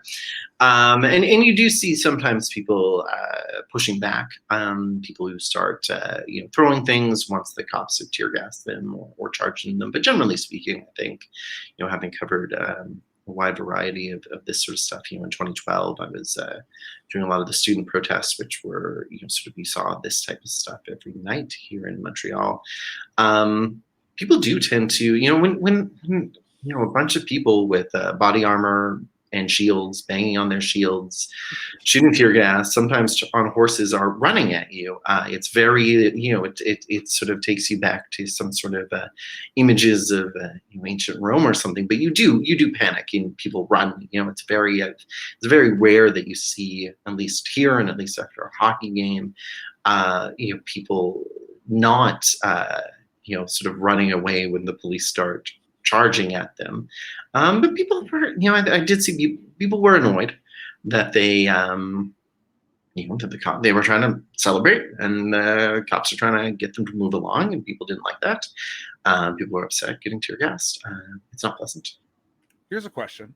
If it wasn't a COVID world with these kinds of restrictions, do you think the police would have been as visible, as aggressive with I think I think this is Montreal, and I think this is sort of how things go. I think we would have seen these large crowds regardless. There was a riot after '93. There was a riot in, I believe, '86 as well. I've seen riots when the Habs have lost in the first round to Boston. I've seen riots when the Habs have won in the first round against Boston. It's quite sensible for them to prepare for this. Is a long history of, I guess. And the question though is how well prepared are they, and how whether or not they, some of the techniques and tactics that they use may antagonize the crowd further, rather than encouraging people to go home. When you spray tear gas at them without warning, does that instead encourage people to throw rocks? Would things have petered out on their own without that intervention? That's not a question I think we can answer. Here's a question for you. The final obviously didn't go great for the Habs. They were outplayed, and honestly, I don't think that it should be a chip off their shoulder. I think that Tampa is an incredibly strong team, and like we touched on in the beginning, they legally manipulated the rules within the league to be able to be over the cap as far as they were in the playoffs, because a lot of those rules that mandate the salary cap throughout the league, you get to the playoffs and suddenly some of those drop away, right? You can use all these different players. So as a Montreal fan, and as somebody who covered the game, what was the sense of fans' disappointment? Obviously, it'd be disappointment. Obviously, they're upset. They're in the Stanley Cup final. But are they feeling momentum? Are they feeling like this team is headed somewhere, or are they worried? That's an interesting question, because it's something that I asked, a lot of people leaving the arena, because they, They were showing it inside the arena here, even though that last game was in Tampa. And I think people are really, fans have a really mixed opinion on this. There's some people say good team. Carey Price is still great. We've got these great young players. People like Cole Caulfield, who was not even played in the World Juniors in December. Played college hockey this season. Now a playoff star. There's these young guys, Nick Suzuki. So I think there is a sense that the Habs are building. The question of whether or not they'll make another run like they did this year, I think fans are pretty split over that. But people were pleased. People were pleased to see them get this far. I don't think anyone expected it, right? Like, I think a lot of people, I would I think a lot of fans thought they were going to lose to Toronto. Then people thought they were going to lose to Winnipeg. Then people thought they were going to lose to Vegas. Then they did this. But and as a Winnipeg fan, I mean, I can remember when Montreal beat Toronto. We were happy. We were excited because we weren't going to face Toronto. Yeah. Right now, in retrospect, boy, was that misplaced. Right? Obviously there was the hit by Scheifele at the beginning of the series with the Jets that changed the tone. And yeah, I'll say it here as a Jets fan, and I've had conversations with lots of other people. I think it was a dirty hit. I think it was clearly a charge. Doesn't matter where the contact was made because it was a charge. It wasn't. You can say all you want about led with the shoulder. His shoulder went into the guy's head, and it's Evans, right? Who's coming around the net, I believe. He's coming around the net with his head down. He's in a vulnerable position. So as soon as that happened, I felt like all of our momentum was gone. I felt like we just turned into the team we hated to be, which was the team, the dirty team. Yeah. Whether that's true or not, I could debate, but we knew after that moment that whatever feelings we had of confidence knowing that we were playing Montreal was gone.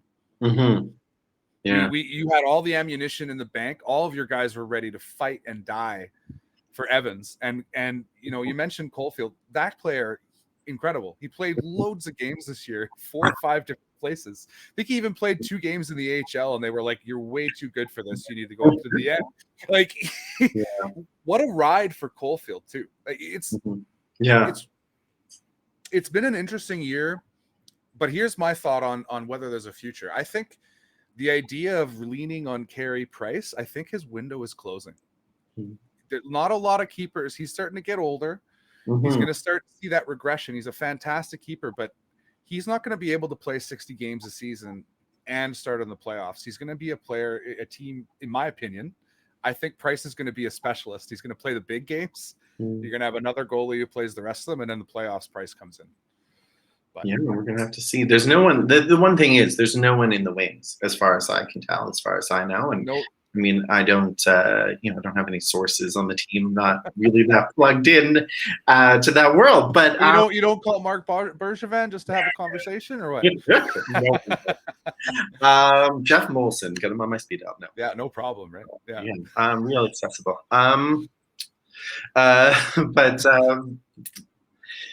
Yeah, I don't think there's anyone. When Carey Price came up, when during his first couple of seasons, there was always a 2-goalie system in Montreal. Maybe not a 2-goalie system, but there was always someone else who was a backup or a starter. There were a couple of goalies being tested out in those early days. But since then, I mean, it's been Carey Price really as basically the only goalie in Montreal, and I don't see that. I don't see them doing anything to change that at this moment. No, it'll be a conversation, I think, in the next 2 to 3 years. But Price is one of those players that even if he's at Hab, as a Jets fan, I have nothing but respect for him. I have when he was in Winnipeg, and I'm not sure if you knew this, but he actually went and met with some of the elders who were outside the Catholic Church across the street from the MTS Center. Sat there and chatted with him for a bit and then went back to his hotel. And he just seems to me like Price is a guy. And obviously, I mean, you didn't just sit down with Price, have a conversation, get to know what he was like, but it just seems to me like he's a guy that you want in the room. And so Mhm. that's probably why they haven't had that conversation, because they don't want to face what the world will be like without Carey Price, their hero and savior, in the net behind them. So Hero and savior is a very good term for Carey Price. In Quebec, he is often or sometimes called Jesus Price because Price and Christ kind of rhyme in French. So there was all this talk about the resurrection of Jesus Christ. And of course, the Montreal Canadian sweater is often known as the Saint Flanelle, the holy sweater. Here in Quebec, there were people, religious Catholics sometimes, they're at the oratory, which is this largest church dome outside of St. Peter's in Rome, I believe. Am I just here by myself? They what's going on here? sorry about that, Jacob. Oh, I think here we are. We're back. Melon just took a crash again. That's my bad there. Now it's my show.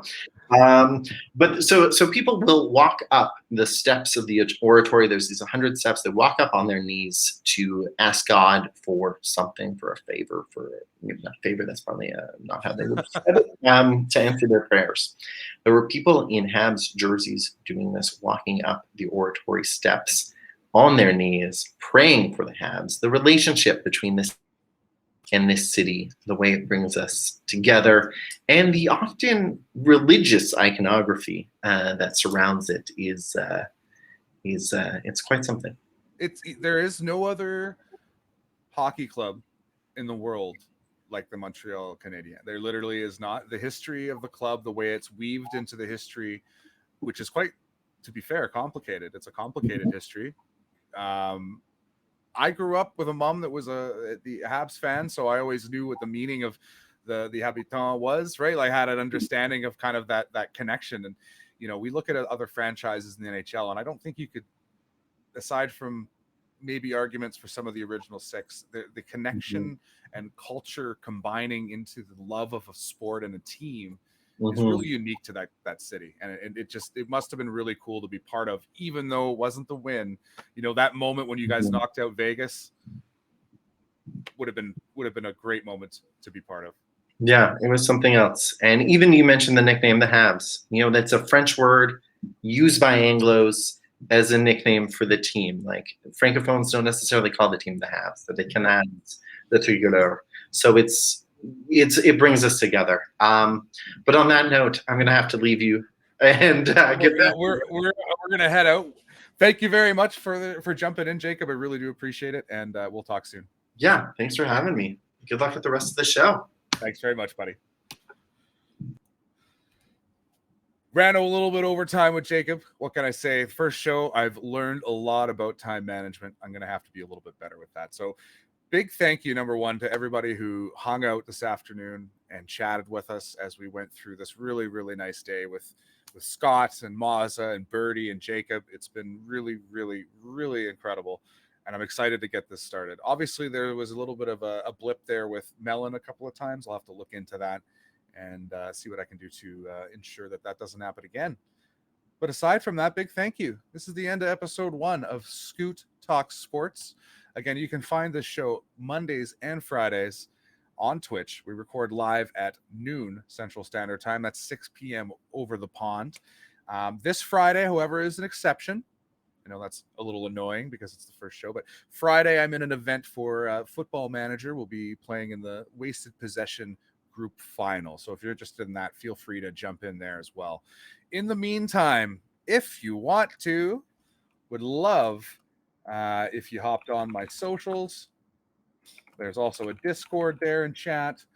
If you're listening on the podcast, be sure to check me out on Twitter, twitter.com/_scooter, SCOOTR.